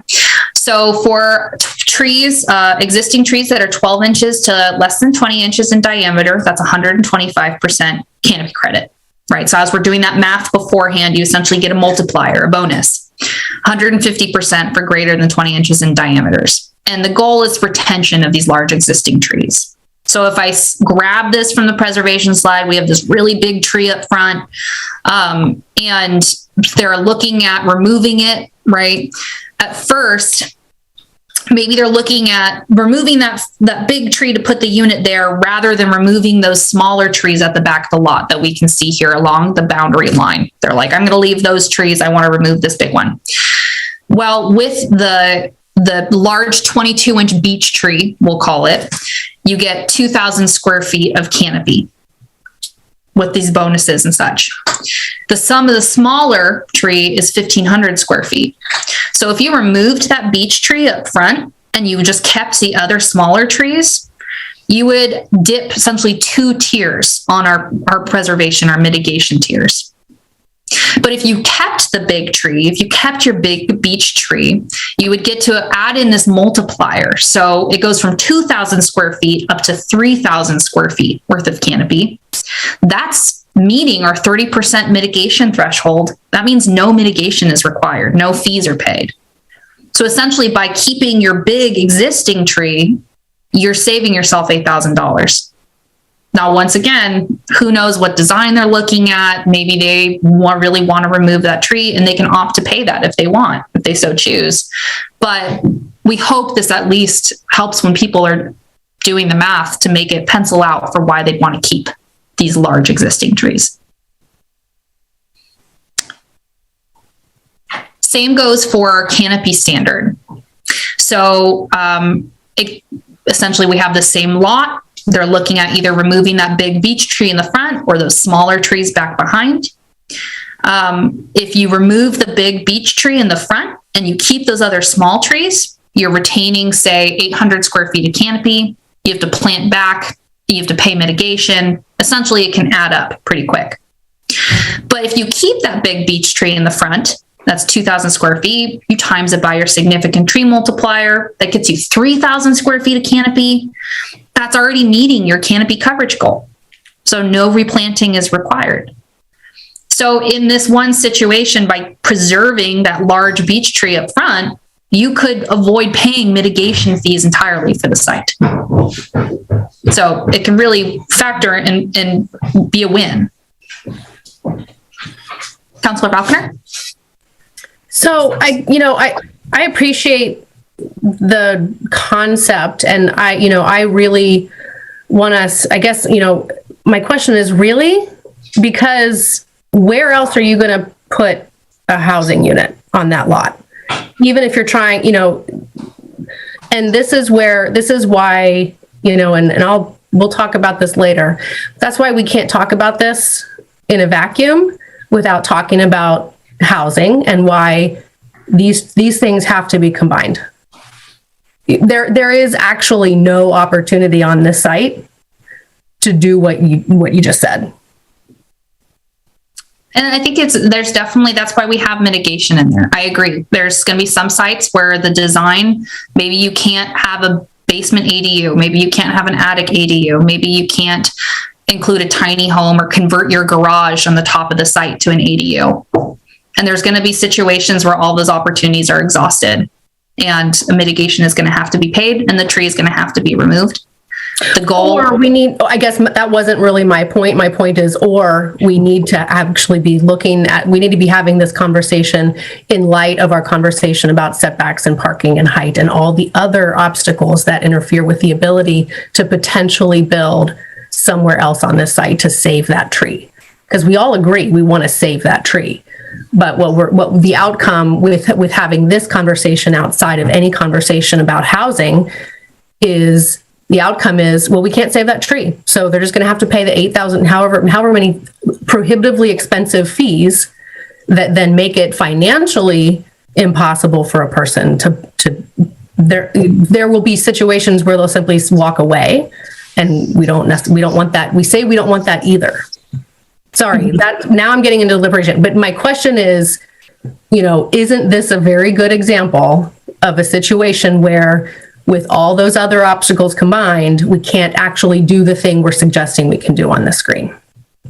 Without knowing what existing, I'm going to admit 100% that I'm not totally aware of what existing variances and setbacks can exist. If you were looking spatially on the site, that could be a situation where the tree is prohibitive to development, avoiding all other opportunities that are within our housing code currently.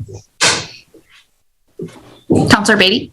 Well, I would say that question is premised on the idea of adding a unit to an existing home. And that's certainly a lot of what we'll probably see, but then we will also see scrape-offs. And so this example could be a perfectly legitimate example for a scrape-off, where somebody's going to take that house and get rid of it and build a triplex there or whatever. Plus, that would be a shame too, right? Well, yeah. I mean, we've got a driveway. It's hard to tell what's developable here. And we know some of this is setbacks, but we've got a driveway and a garage, it looks like. I mean, there may be some potential there. I don't think we can rule it out, but yeah. I mean, I think we have to be prepared for all those different things, for adding a unit to existing house, but as well for... Guys, we're kind of verging into deliberations here a little bit. Can we keep it to more question-y kind of... And I understand that a lot of these are very, very illustrative right now. It's why it gets very difficult, doing the clear and objective standards for something as discretionary as a site topography and vegetation and such. Our goal, yes, is to hopefully that these weave all together in our housing code, our parking code, and our tree code. So that way we provide the best opportunities for people to build units on the site and preserve existing trees. Are there any questions on kind of how that significant tree credit works? Great. Okay, now I get into the real fun part of lots of math. So please pause. I'm going to try to pretend we're doing the canopy and preservation standards all together. So please throw up a hand if you want me to stop or slow down. So this is very illustrative. I just snagged an aerial image from Milwaukie Maps. So I caveat all of these distances and everything. Do not take it to scale. This is just me trying to show how this kind of would all work. And of course, we would want to sit down and have a more, exact inventory for a site that was being developed. So say we have this site. It's 10,000 square feet. They already have an existing single family home on there. They have, of trees that are larger than 6 inches in diameter, they have 5. And they're hoping to build a duplex on the site.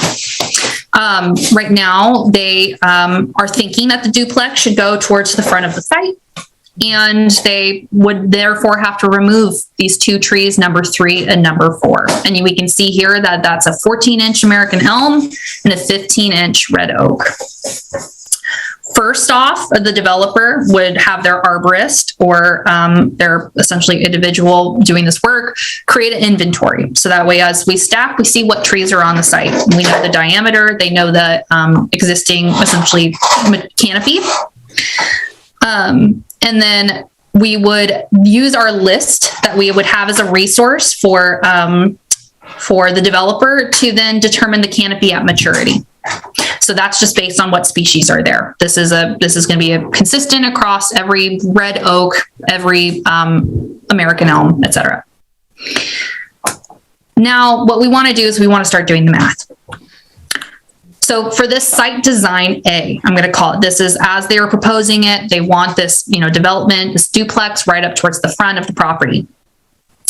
First, we look at our preservation standard. So we have that table that's below the image there, but those are our mitigation fee tiers. I highlighted in teal the trees that they're keeping on our inventory. And then I highlighted in orange what canopy credit they get for it. For our trees that are under 12 inches, so that 8-inch fir, that 10-inch hawthorn, using the existing canopy. So they went out there with a tape measure, went from the trunk out to the drip edge. They calculated the existing canopy at 254 square feet and 380 square feet. They're removing number 3 and 4, so we can just not consider those right now. They're preserving number 5. So then they have, that's a 13-inch big leaf maple that qualifies for a significant tree credit because it's over 12 inches. They take the existing canopy of 908 square feet and they get to add a multiplier to it, that 125%. So they get even more canopy credit. That's 1,135 square feet.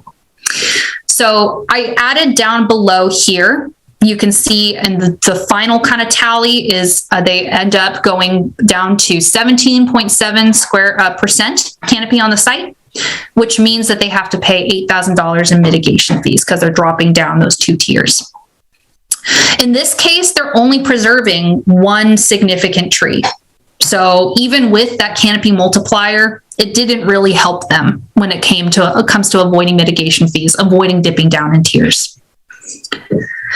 Now, what if they scooched the development backwards? They were like, okay, well, we want to actually preserve some of these larger trees. Well, then we end up with the site design B, right? They scooched that development backwards. Now they're removing trees number 2 and number 3. So we kind of do all that same math again. We go through, we look at existing canopy, the red oak and the big leaf maples, they are a significant tree. So they get their canopy credit. And significant tree credit. Well, if we look here with that math, they only go down 1 tier. So they actually only go pay $4,000 in mitigations. That's 1 tier rather than the $8,000. So by preserving those 2 significant trees, they actually get that essentially bonus. They get essentially through strategic planning, they're able to avoid some of those costs. Now, I do acknowledge that there's other considerations on the site, of course, when you're playing around with these buildings. So this is not, they might still choose to be placing the building up closer to the front street. But this is just something that they can consider. So now we're looking at so first pause. Does that make sense for the preservation standard and the significant tree credit and how that would work on this site? Awesome.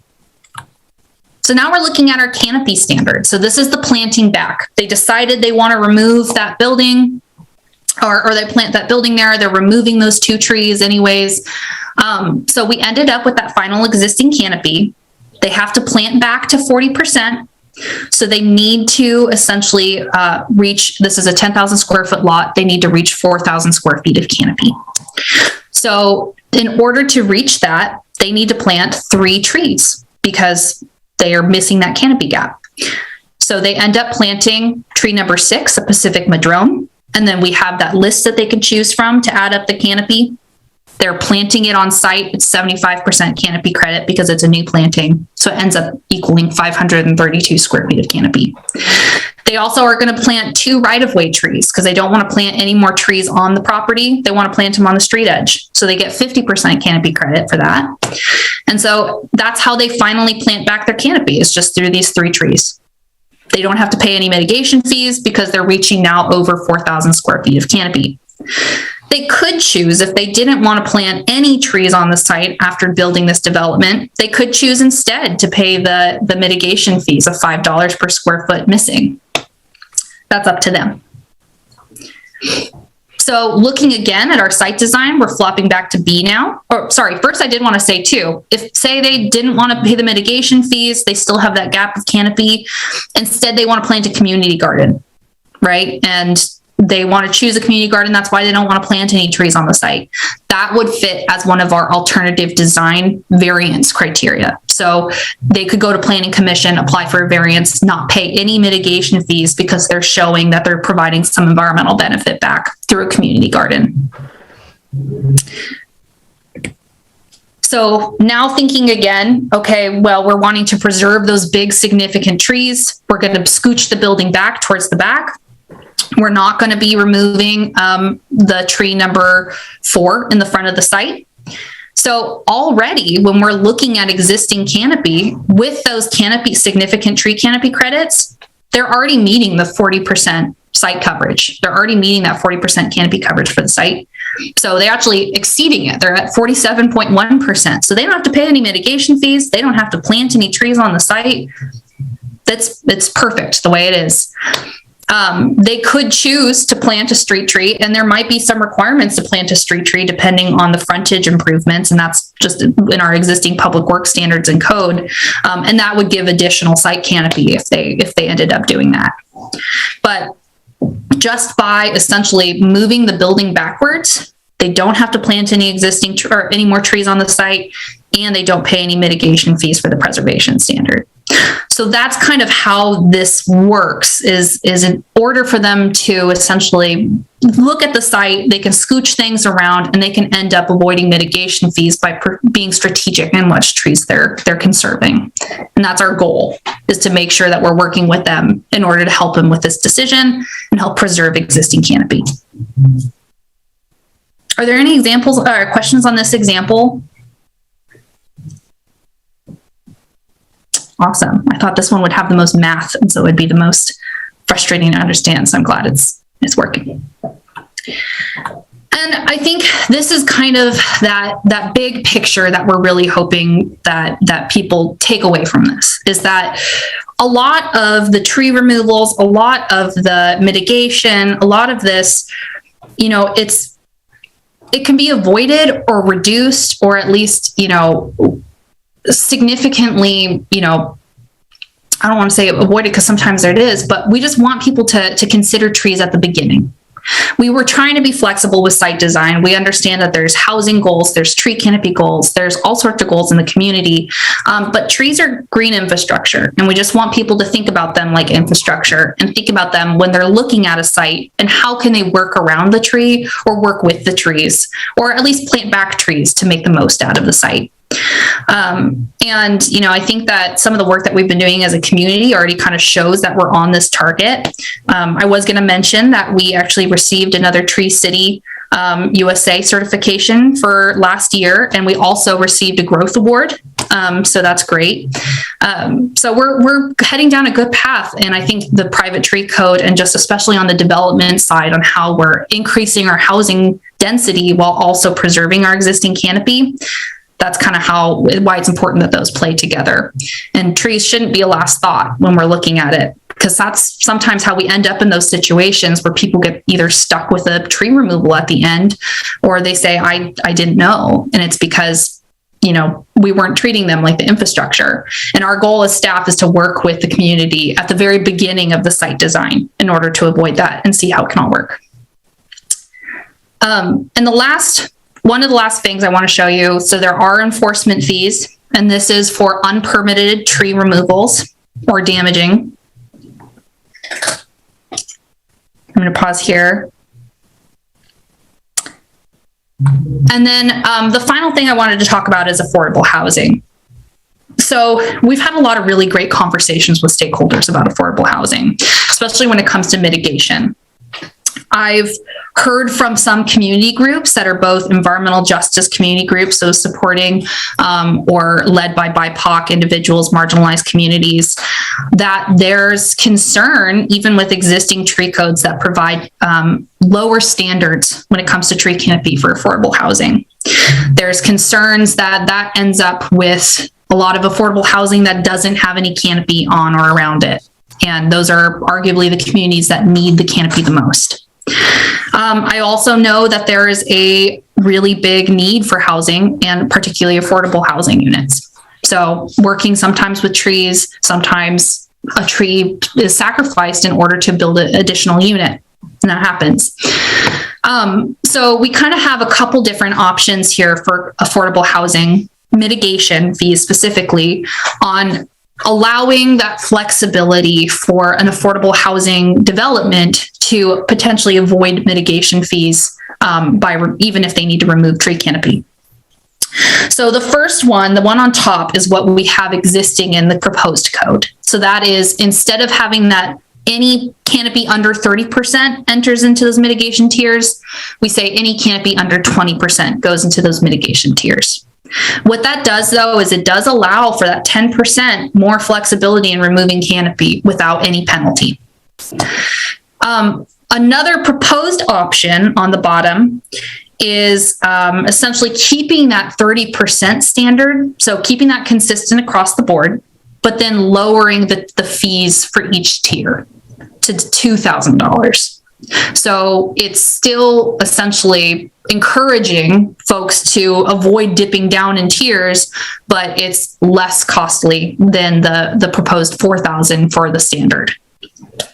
So I just wanted to show you those. Those are two that we're considering. I really urge you to talk to community groups about kind of how maybe they would prefer this work. I don't want to say that I'm speaking for in either group. So this is just something, though, there's two options available, and we're trying to figure out which one best addresses our stakeholder needs best. And that really is it. What I want to then say is, for anyone listening, we have on the schedule for February 15th, the comprehensive plan discussion, which includes trees, housing, parking, to continue. So if you are interested in kind of following the saga and staying in, both involved and testifying again, February 15th at the regular session is where we're going to be. If you have any specific tree questions, you can always email urbanforest@milwaukeeoregon.gov or call our Urban Forest hotline there on the screen. Or you can always email me directly, and my email is down there below. You can also find my contact info on the city website. So I just want to stop and see if there's any remaining questions.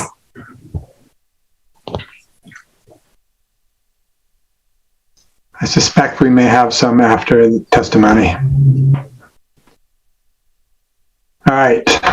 So, Natalie, have we received any further correspondence on this since the packet went out? I haven't received anything in our Urban Forest inbox, and I don't believe planning or OCR.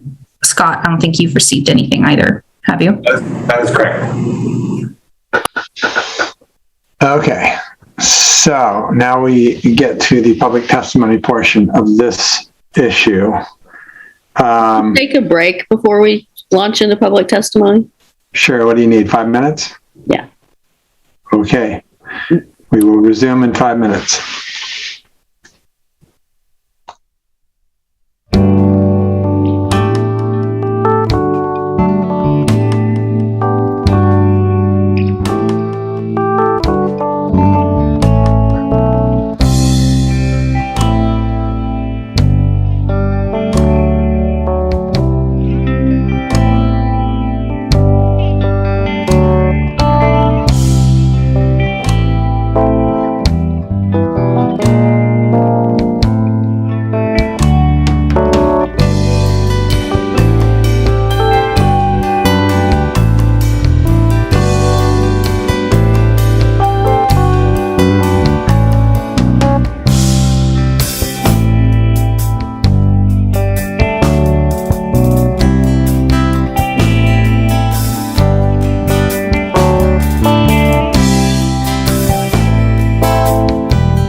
Yeah. Get us on TV. Okay, my apologies. We're on here. Okay, so yeah, this is going to be tough if you can't hear me because you can't see me. So we can hear you now. Okay, calling back into order the hearing for the tree code, and we are at the portion of the meeting where we will be taking public testimony. We do know that there is public testimony to be given, so. Council will now take public testimony on the proposed amendments to the code. I will recognize speakers and any questions should be addressed through me. When you begin to speak, state your name and city of residence for the record. For those who wish to testify, you may submit written comments by email to ocr@milwaukieoregon.gov. Staff will read those comments out loud. For those who wish to testify in Zoom, please raise your hand. For those calling in, remember to dial 9 to raise your hand. Scott, sorry, what? Yeah, dial *9 if you're on the phone. Sorry, *9. Yep. Can you please put the phone number up again on the screen while I'm talking? Yes, Josh, if you can hear us, can you please run that on the bottom of the screen? We're working on that, Mr. Mayor, yes. Okay, cool. Presentation times for all speakers will be limited. Representatives of groups will be limited to 10 minutes. Individuals will be limited to 3 minutes. Please confine your remarks to the proposed action. Avoid repetition and irrelevant information. Lisa and I sorted out in that moment of disconnect that we would be doing this in the traditional way, where we are going to be hearing all of the testimony and then staff will come in afterwards and respond to that testimony. Scott, I will be counting on you for the order of testimony because I can't see all of the input. And since you're doing all that, do you want me to be the timer? I was going to ask you, Mr. Mayor, I do have it ready to go right here. I've got the light. I can just, yep, I can run that if that's okay. You sure you can juggle a chainsaw and a cat and a bowling ball all at once? No promises, but we can give it a shot. All right.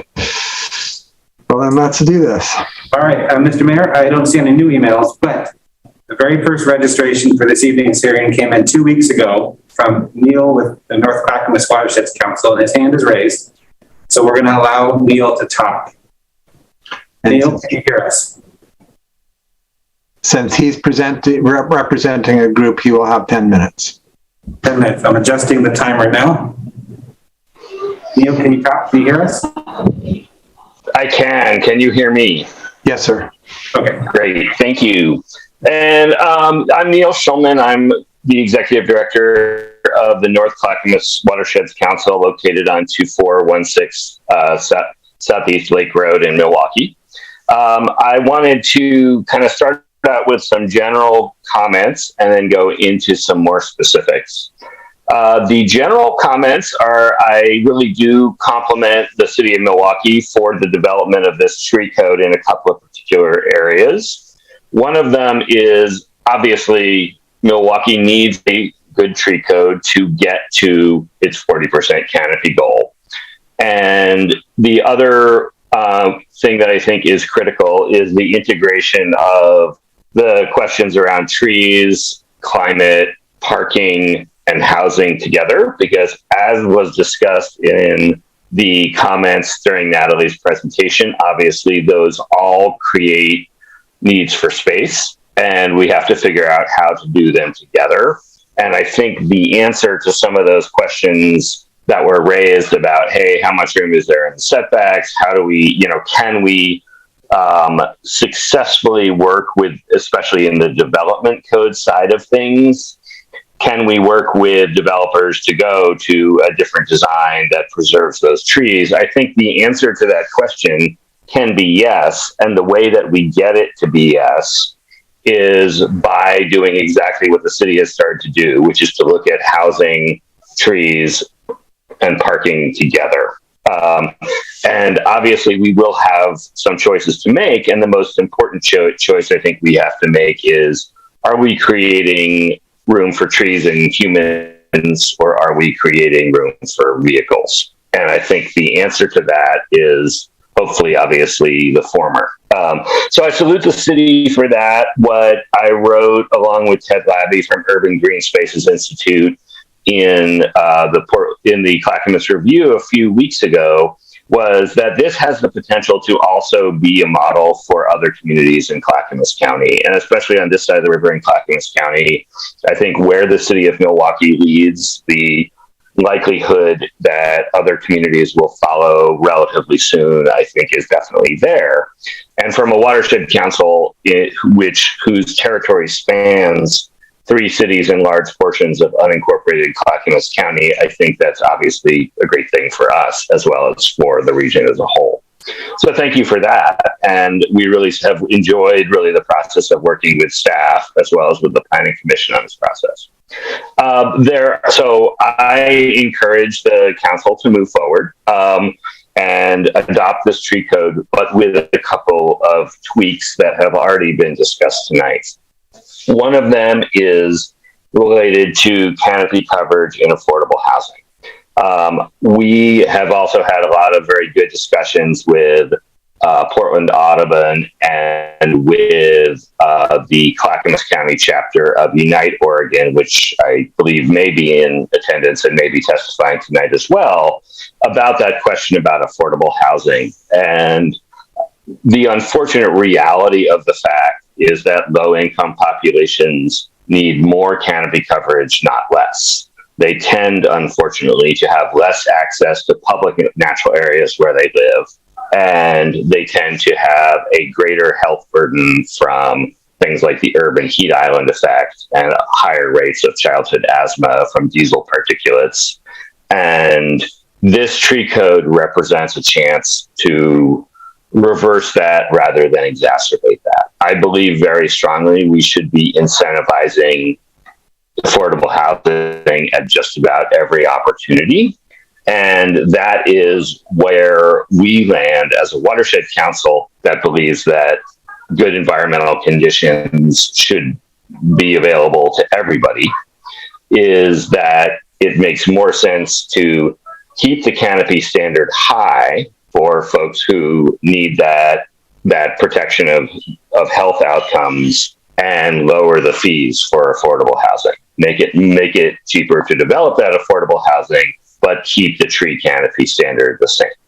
The second area that I really do encourage the city council to look at was the second option that Natalie presented on the development tree code fee schedule, which is that as a development process steps up their level of canopy input, that there be larger jumps to go from kind of tier 1 canopy impact to tier 2 canopy impact rather than even steps. And the reason for that is, frankly, we do want to incentivize people to do that alternative design. And that costs money. They go back to their consultants and kind of say, hey, we want to find a way that reduces this cost. And it's the cost of removing trees has to be high enough to incentivize that.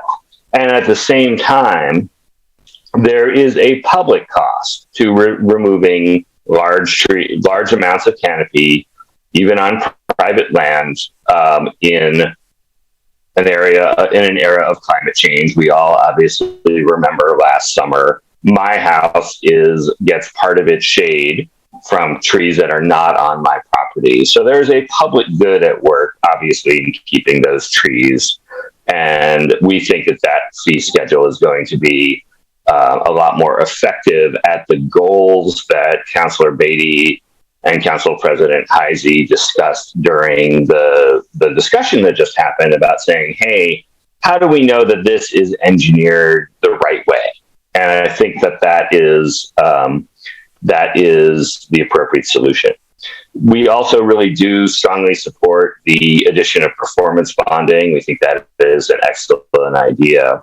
And then the last thing that I think is really significant and that is not necessarily part of this code, but is going to be part of the development of an urban forest plan that I really think where the city has a huge opportunity to work on both climate and equity considerations well together is in the development of a planting plan that determines where the city really tries hardest to put new trees. And we have data, obviously, on the city's website from Professor Shondas at Portland State through Branch Out Milwaukie that allows us to really look at a census tract level and say, which census tracts have the most people of color, the lowest income populations, the least tree canopy, and the highest exposure to the urban heat island effect. And this is an opportunity to think geographically rather than just on a site-by-site level. And that plan is going to be a really powerful tool for, I think, creating a future Milwaukie where everybody does have access to tree cover. And that obviously has benefits that we all know well about, from stormwater and healthy watersheds to human health and increases in property values. And those are obviously things that are going to be very important in the future as conditions change with the changing climate. So I really encourage the council to make some tweaks to the plan that I've mentioned, to adopt it, and then to keep your eyes on the ball as this plan is developed. And obviously that plan is, like any good plan, going to have a whole host of opportunities for, we've had conversations with Natalie and with Unite Oregon about, hey, is there a really cool workforce development opportunity here in the development of in the installation of tree cover, and how do we maximize that? So there is great stuff afoot. I think it just needs some tweaks, and thank you. Thank you, Neil. Does anybody, a couple of times, it looked like some of you might want some clarification about something he said? No? Okay, I was just watching expressions. All right, thanks, Neil. Who's up next, Scott? Next, I believe it was Ted. Ted Labby. Is this 3 or 10? Good evening. Can you hear me? Yes, we can. Yes. Sorry, Ted. Mr. Mayor, is this a 3-minute or a 10-minute? He's with Urban Green Space. Are you not, Ted? Yes, Ted Labby with Urban Green Space Institute. However, I will not take 10 minutes. I will be brief. Urban Green Space Institute, I'm based in Portland, Oregon, Northeast Portland. And I just want to second everything Neil just said about the tree code and put one finer point on one detail that I think is important. On behalf of Urban Green Space Institute, I work across the region. And I have been busy looking at what other cities are doing with their middle housing reforms and what they're doing with their tree conservation efforts. I've looked at what's going on in Beaverton, Hillsborough, Gresham, Oregon City. I think what Milwaukie is doing by looking at housing and parking and trees together is unique. And I think the level of staff analysis and consideration that went into this tree code is also unique. I've not seen it equaled by any city in the region, including cities much larger than Milwaukie. So in particular, the work that Pete Passarelli and Natalie Rogers has done is really standout. And I really think it puts Milwaukie in a position of leadership. A lot of other large cities, including Portland, will be taking notice of. So I just want to urge you and encourage you to move forward with adoption of the tree code. I also favor the alternative mitigation fee schedule that was presented to you tonight.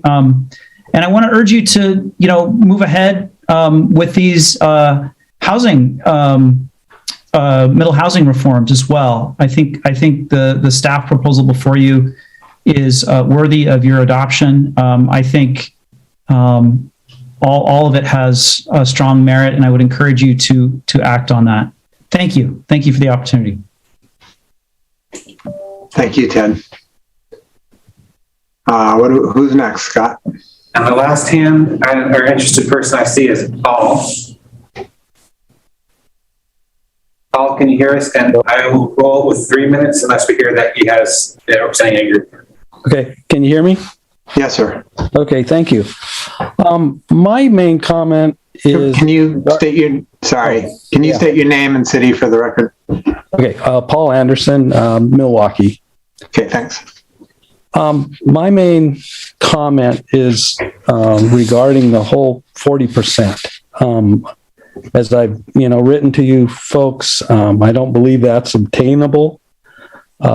Even, what was shown tonight, the examples weren't very realistic. Take the last example. Let me pull it up here so I can see it. By moving the duplex back and taking out trees 2 and 3, trying to leave 4, my first question is where would the driveway go to that duplex? Where would there be any parking?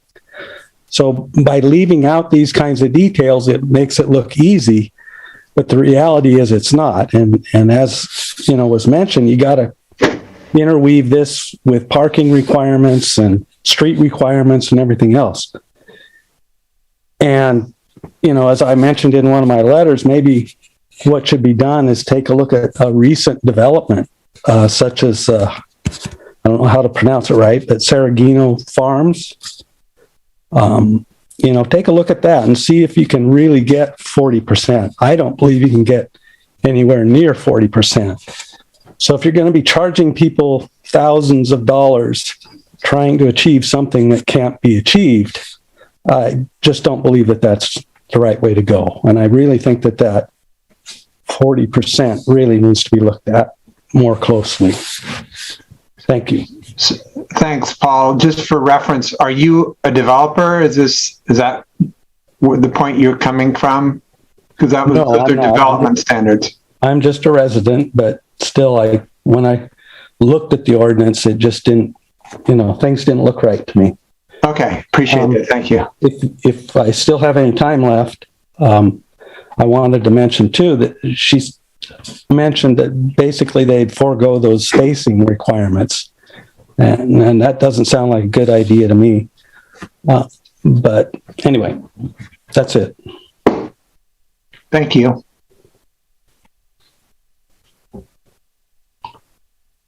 So, Scott, anybody else? I will check in the email, Mr. Mayor. Oh, we just had one come in. Micah Meskel raised their hand. Okay. Micah. Good evening, Mayor and council members and staff. My name is Micah Meskel, and I work with Portland Audubon Society, and we're a local nonprofit conservation organization that works to protect nature across the landscape throughout the state and region, but also we have a strong focus on the urban area. And thus, a tree code is something that we've been following with a lot of attention. So I was also on the CPIC committee, and so I had one voice in that conversation. But I would like to start with commending city staff and the Planning Commission and CPIC committee for reaching the place that we're at today. I think as we're talking about balancing the three of prioritizing expansion of opportunities for middle housing, consideration of parking requirements, and tree protections, I think we came forward with a really good balance and focused, importantly, on making space for more housing and more trees and less parking. And I think the code matches that. I agree with everything that Neil and Ted pointed out. And I'll just touch a little further on a couple of them. One of which is on the private non-development tree fees. We think that there is the need to create an additional tier past the 20-inch or greater, and thinking about starting that at 40 or 45 to capture the really, really significant heritage trees that we need to incentivize as much as we can protection of those, and thus increase the per inch fee at that threshold to really clear in as much of a preservation pressure as possible. The city of Portland implemented something similar after they saw this great, so many of those larger form trees be removed after the original tree code was put in place. And since they've added that additional tier, they have shown a strong decrease in the removal of those trees. And I think that is something that we need to, that the city of Milwaukie needs to consider for those especially large trees. And in general, I think the city of Milwaukie, most of it, at least from my perspective, has some of the same development pressures as the city of Portland. And so thinking about how into the future we protect trees in that market, some of the mitigation tables could better match the city of Portland, specifically on the larger form trees. In regards to the different fee structures for the development code, I agree with both Neil and Ted that the alternative mitigation fee structure that's under consideration is preferable. I think it's really important to escalate fees for the additional percentage of tree canopy that's taken away. And so I think that importantly does that, and it ensures a reality in which at least some canopy coverage is retained, which I think is important for every site to consider. And additionally, I think we need to consider how this scales, how that fee structure scales to larger lots. On a 5,000 square foot lot, the amount of trees that are removed to or that are retained within the 30% tier is half of what would be retained on a 10,000 square foot lot, but the fees would be the same. And so I really suggest that these fees, the fee structure is set at a standard, like the average Milwaukie lot size. And then there's an escalating factor that it expands that fee for a larger lot to really capture the lost ecological function of that percentage of canopy that might be taken away. And I think the last thing I'll touch on, well, actually two more things. One is on the affordable housing. I agree with what's been mentioned earlier, both from Ted and Neil, and we'll add some anecdotal information from Portland Audubon's experience of working with some affordable housing communities, specifically Hacienda CDC, in which we've done naturescaping at a couple of their properties. And in those instances, we partnered with them to come in after the development, after they had reached the development, which was at a certain standard, which was less than a non-affordable housing unit, and had to supplement with additional tree coverage. And because the community wanted that. And so I really, I think it's our belief that all communities deserve healthy, livable communities, and we believe that tree coverage is an important piece of that. And so ensuring that those properties are starting with something or retaining what's existing there, I think is important. And so shifting the code to align with that is important. And then the final point, Neil touched on this a little bit, but I'm really excited about what will come from this code, specifically the funding that will be able to be used for planting strategy citywide.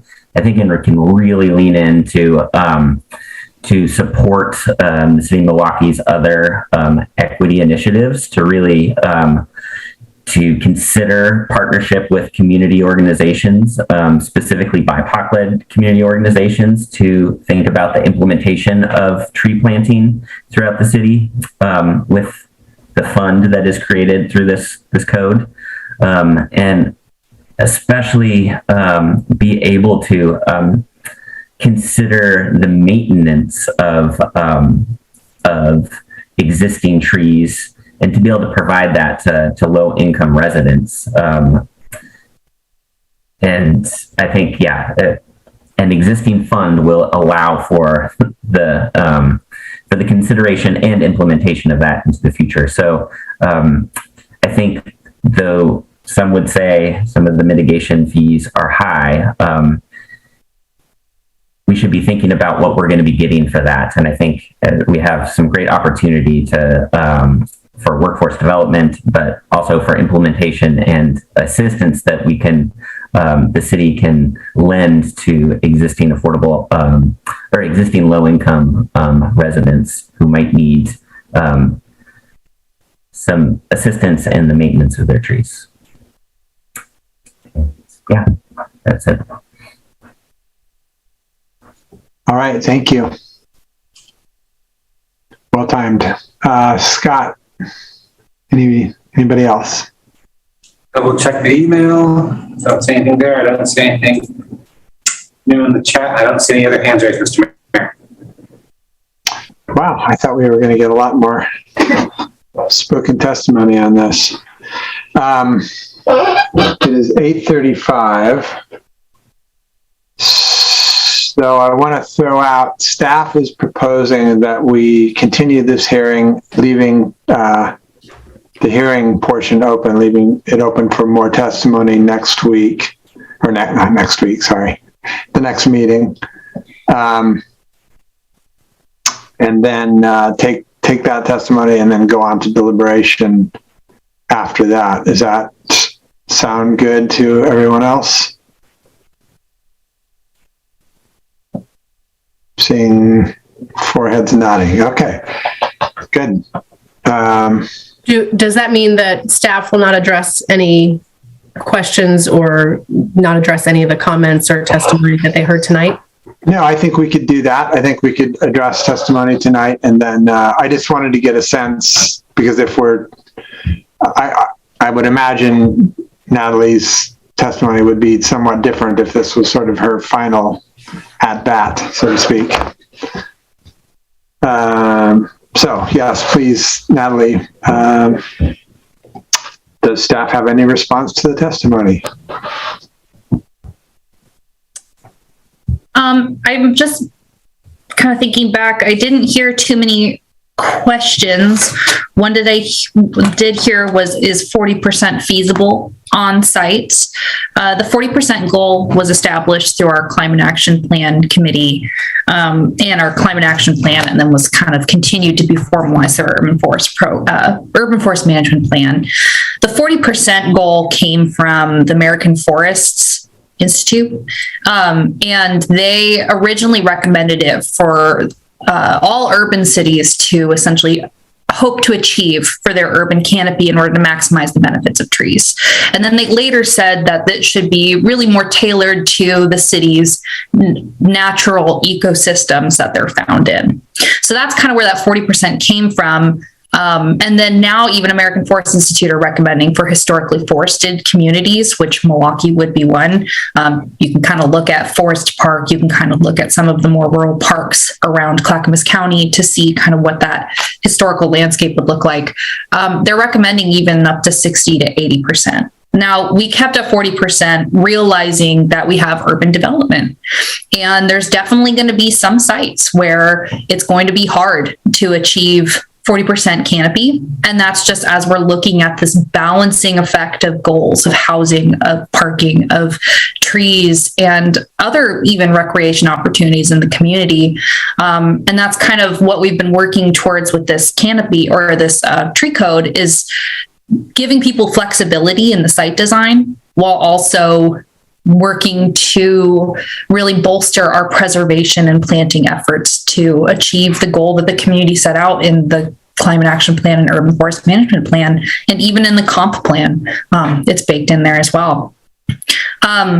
When I did hear another comment about, like Cheragino Farms, for example, that is a situation where the size of the homes, I don't have a map of Cheragino Farms up, so I can't necessarily tell.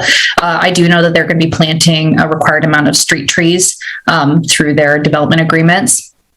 That's a situation where the site design, they chose to maximize the single family units on the lot, leaving not that much plantable space. And in that situation, there's still some canopy that can be achieved through smaller trees, as well as through columnar trees and other kind of more,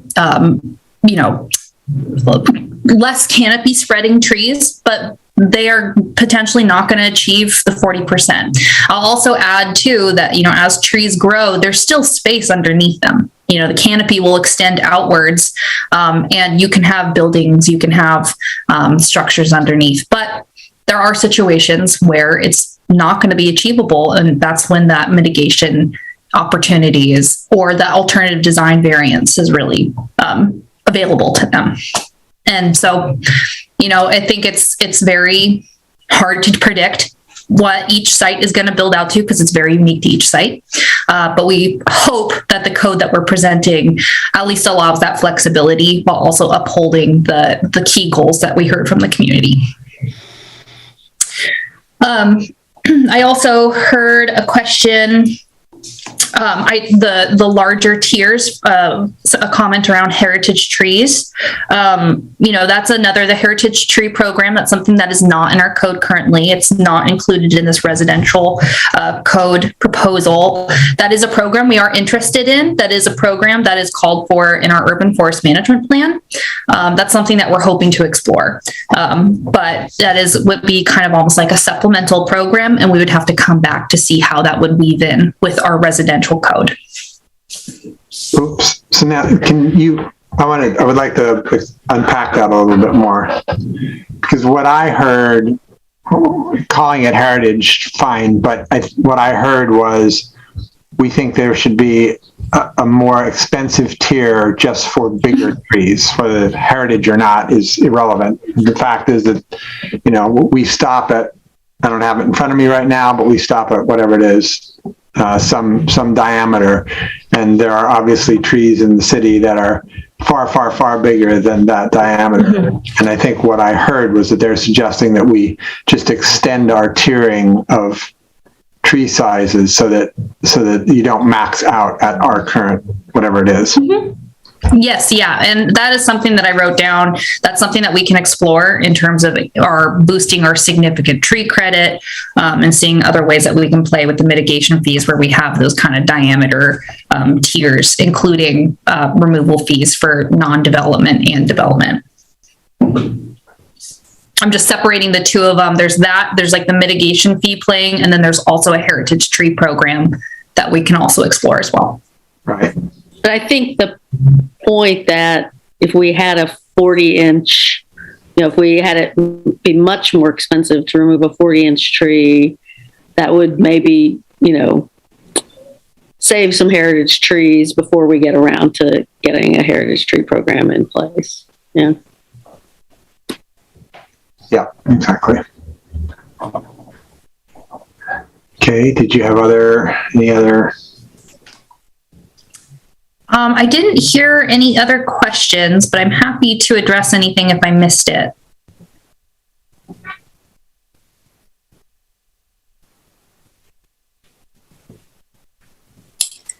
can you entertain a question that I neglected to ask earlier?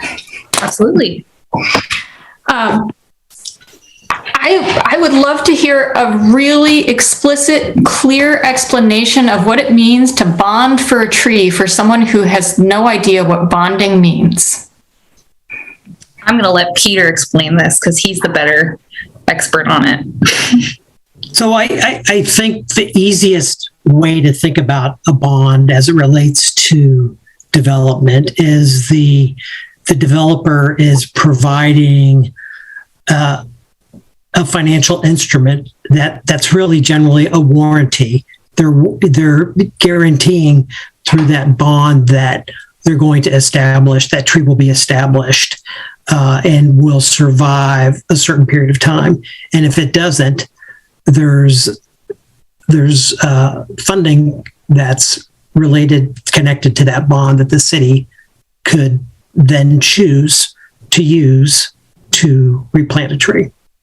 So it's sort of like an insurance policy, a warranty for the developer to make sure that the trees are properly planted and established when they plant, as well as when during construction, that they're properly protecting trees.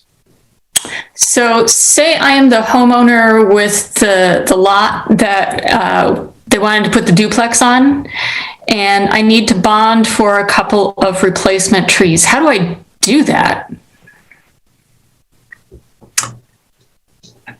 That's a good question, and we will provide some additional information on how there are companies. A small developer could do that. There are companies, but I don't have that information on. I mean, I built a sidewalk and I had to bond for 18 months that the plants in the swale survive, that 80% or some percentage of the plants in the swale and the engineering staff told me where to go, what company, or maybe gave me a short list of companies. And, I went and bought a bond, and it seemed really foreign to me too at the time, but it was clear there are companies that do this, and they do it for private homeowners as well as bigger developers. Great, thank you.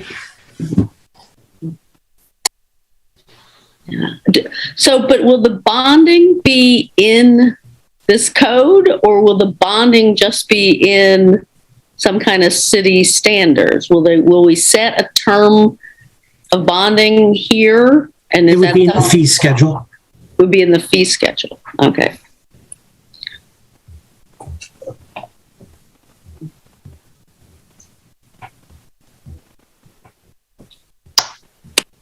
All right. I am not seeing any more questions. Mr. Mayor? Yes, sir. Paul, who spoke earlier, has raised his hand again. And I believe it's at the discretion of the chair if you take continued comment in that situation. Well, I don't recall him using up his 3 minutes, so sure. Okay.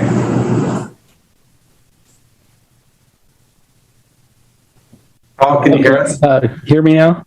Yeah. Yes, sir. Okay. I guess getting back to that 40%, so it doesn't really sound like it's ever been tested in any formal way.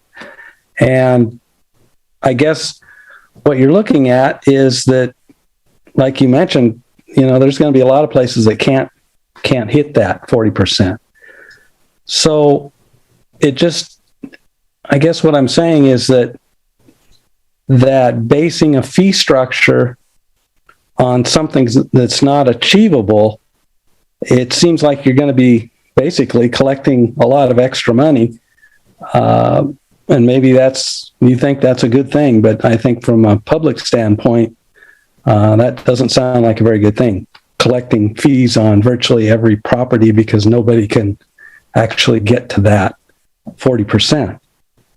Only a few people will ever be able to do that. So, larger development like the Saragino Farms, you're never going to see the 40%. So you're going to be collecting a lot of fees. And it becomes almost like a tax on development, another tax on development. and it really doesn't achieve what you're going to want to achieve. So anyway, that was my comment. Thank you. Thank you. And we've received, there's another hand raised. Mr. Mayor, do you want to continue to take public comment? What time is it? It is 8:48. Given the weirdness of doing this kind of a hearing via Zoom and nobody being in the same building and all that kind of stuff, I'm going to feel more lenient in these instances. So yes, it's not 9 o'clock and we're planning to continue this in any case. So sure, we'll take further testimony. All right, I just see one at the moment. Anthony, can you hear us? Hi, yes, thank you. Thank you to all the work that obviously went into this plan. We're losing you, Anthony. Your volume just went completely away. Yes, I'm sorry. I wanted to first thank the work that went into a very comprehensive code. I actually had some of my earlier concerns alleviated by listening to the first presentation a couple of weeks ago, and this one further. But I think I agree with the last testimony that I'm a tree guy. I plant a lot of trees myself. My yard is full of trees. There is something uncomfortable about the code. I feel that there is an unfair pressure to individual property owners that as a huge tree advocate, I have not been able to really wrap my head around being fully comfortable with it. And I think there is a built-in inherent unfairness. I also feel that some of the larger places that might be hit with the mitigation fees, they probably could afford it, but a lot of homeowners, individual homeowners, actually cannot. So I guess while I definitely applaud and think somehow that if not that 40% is completely attainable, which I do agree with the last speaker, it hasn't proven that it has. I think it can be close to that. I just still feel that it doesn't sit right somehow the way that it is, and it does seem inherently unfair to smaller property owners. So again, thank you for all the work that has been done. And again, some of my earlier concerns have been addressed, but I still feel a bit uncomfortable. Thank you. Thank you. And I think this brings up a good point that I hope to make a little more clear in this moment. This code, that 40% that you're required to get to, only is triggered if you are developing your property. That's the only time it's triggered. So if let's say you have a really big lot and you're deciding to split it off half of it and build another house, or you're going to put an ADU on it, or you're going to do some other thing where you're developing your property, that is when that 40% triggers. Just existing as you are now, there is no trigger to cause you to reach a 40% tree canopy. Obviously, we'd love it if you did, but nothing about this code requires somebody who is not developing their property to hit a 40% tree canopy. It's been a common confusion with the code, and I get it because this is really complicated code. Anthony, are you a resident of Milwaukie? Oh, yes, I am. I live in the Lake Road neighborhood. Thank you very much. Natalie, go ahead. Yeah, I just wanted to say thank you, Mayor Gamba, for that clarification. And I do understand too, it can get very confusing as we talk about development tree code, especially when you're thinking of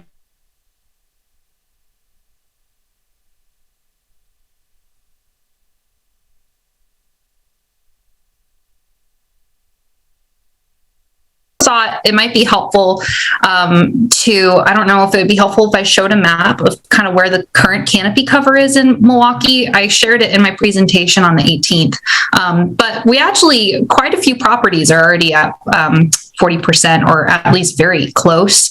And, you know, a big effort behind this code is preservation, recognizing that we're going to be additionally planting. The people are voluntary planting. Like you said, there's a lot of tree people in Milwaukie. I mean, through community surveys, we've gotten a lot of support from the community for planting trees. But in order for us to kind of achieve any canopy goal where we want to do more, we need to preserve our existing trees. And so while 40% is pretty, it's just a number. It's representative of kind of the work on preservation and planting that we need to do. And we're doing pretty well. Like I said, I encourage folks to go back to check out the why 40% canopy cover section from my presentation on the 18th. And then also in our urban forest management plan, we do kind of list out what other communities canopy covers are currently. It looks like Tigard is already at almost 26%, and Lake Oswego's at 47%, West Lynn's at 38%. So there's some communities that are very, very, very close. And of course, you know, it depends per the community, depends per community goals. And that's always going to be the balance of housing and development and anything, including trees that take up space. So we're hoping to achieve 40%, and we think that this is going to help us get there. But we do recognize that some individual properties are just going to be struggling to achieve that 40%. And hopefully we provide them with ways that we can help them at least mitigate or adjust their design or offer up some sort of site flexibility in the code.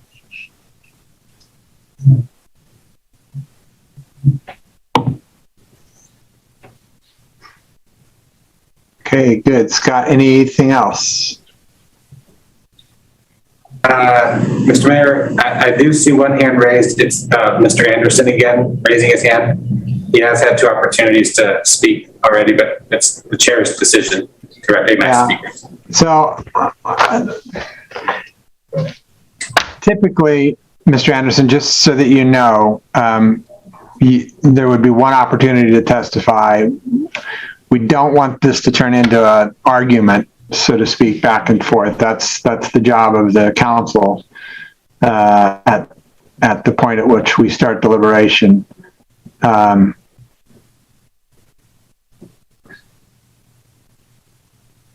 And there will be opportunity at the next session for further comment as well. So I think for tonight, that should be done. And it is 8:55. Like I mentioned before too, community members are welcome to email us, and staff can respond to them and see if we can address their questions or concerns. Right.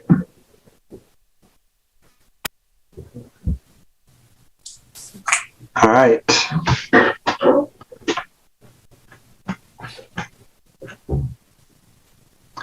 Well, if there are no further questions, Natalie, you have nothing more for the evening. The intention here is to continue this to the next meeting, where we will hear more public testimony, and then the council will begin deliberations.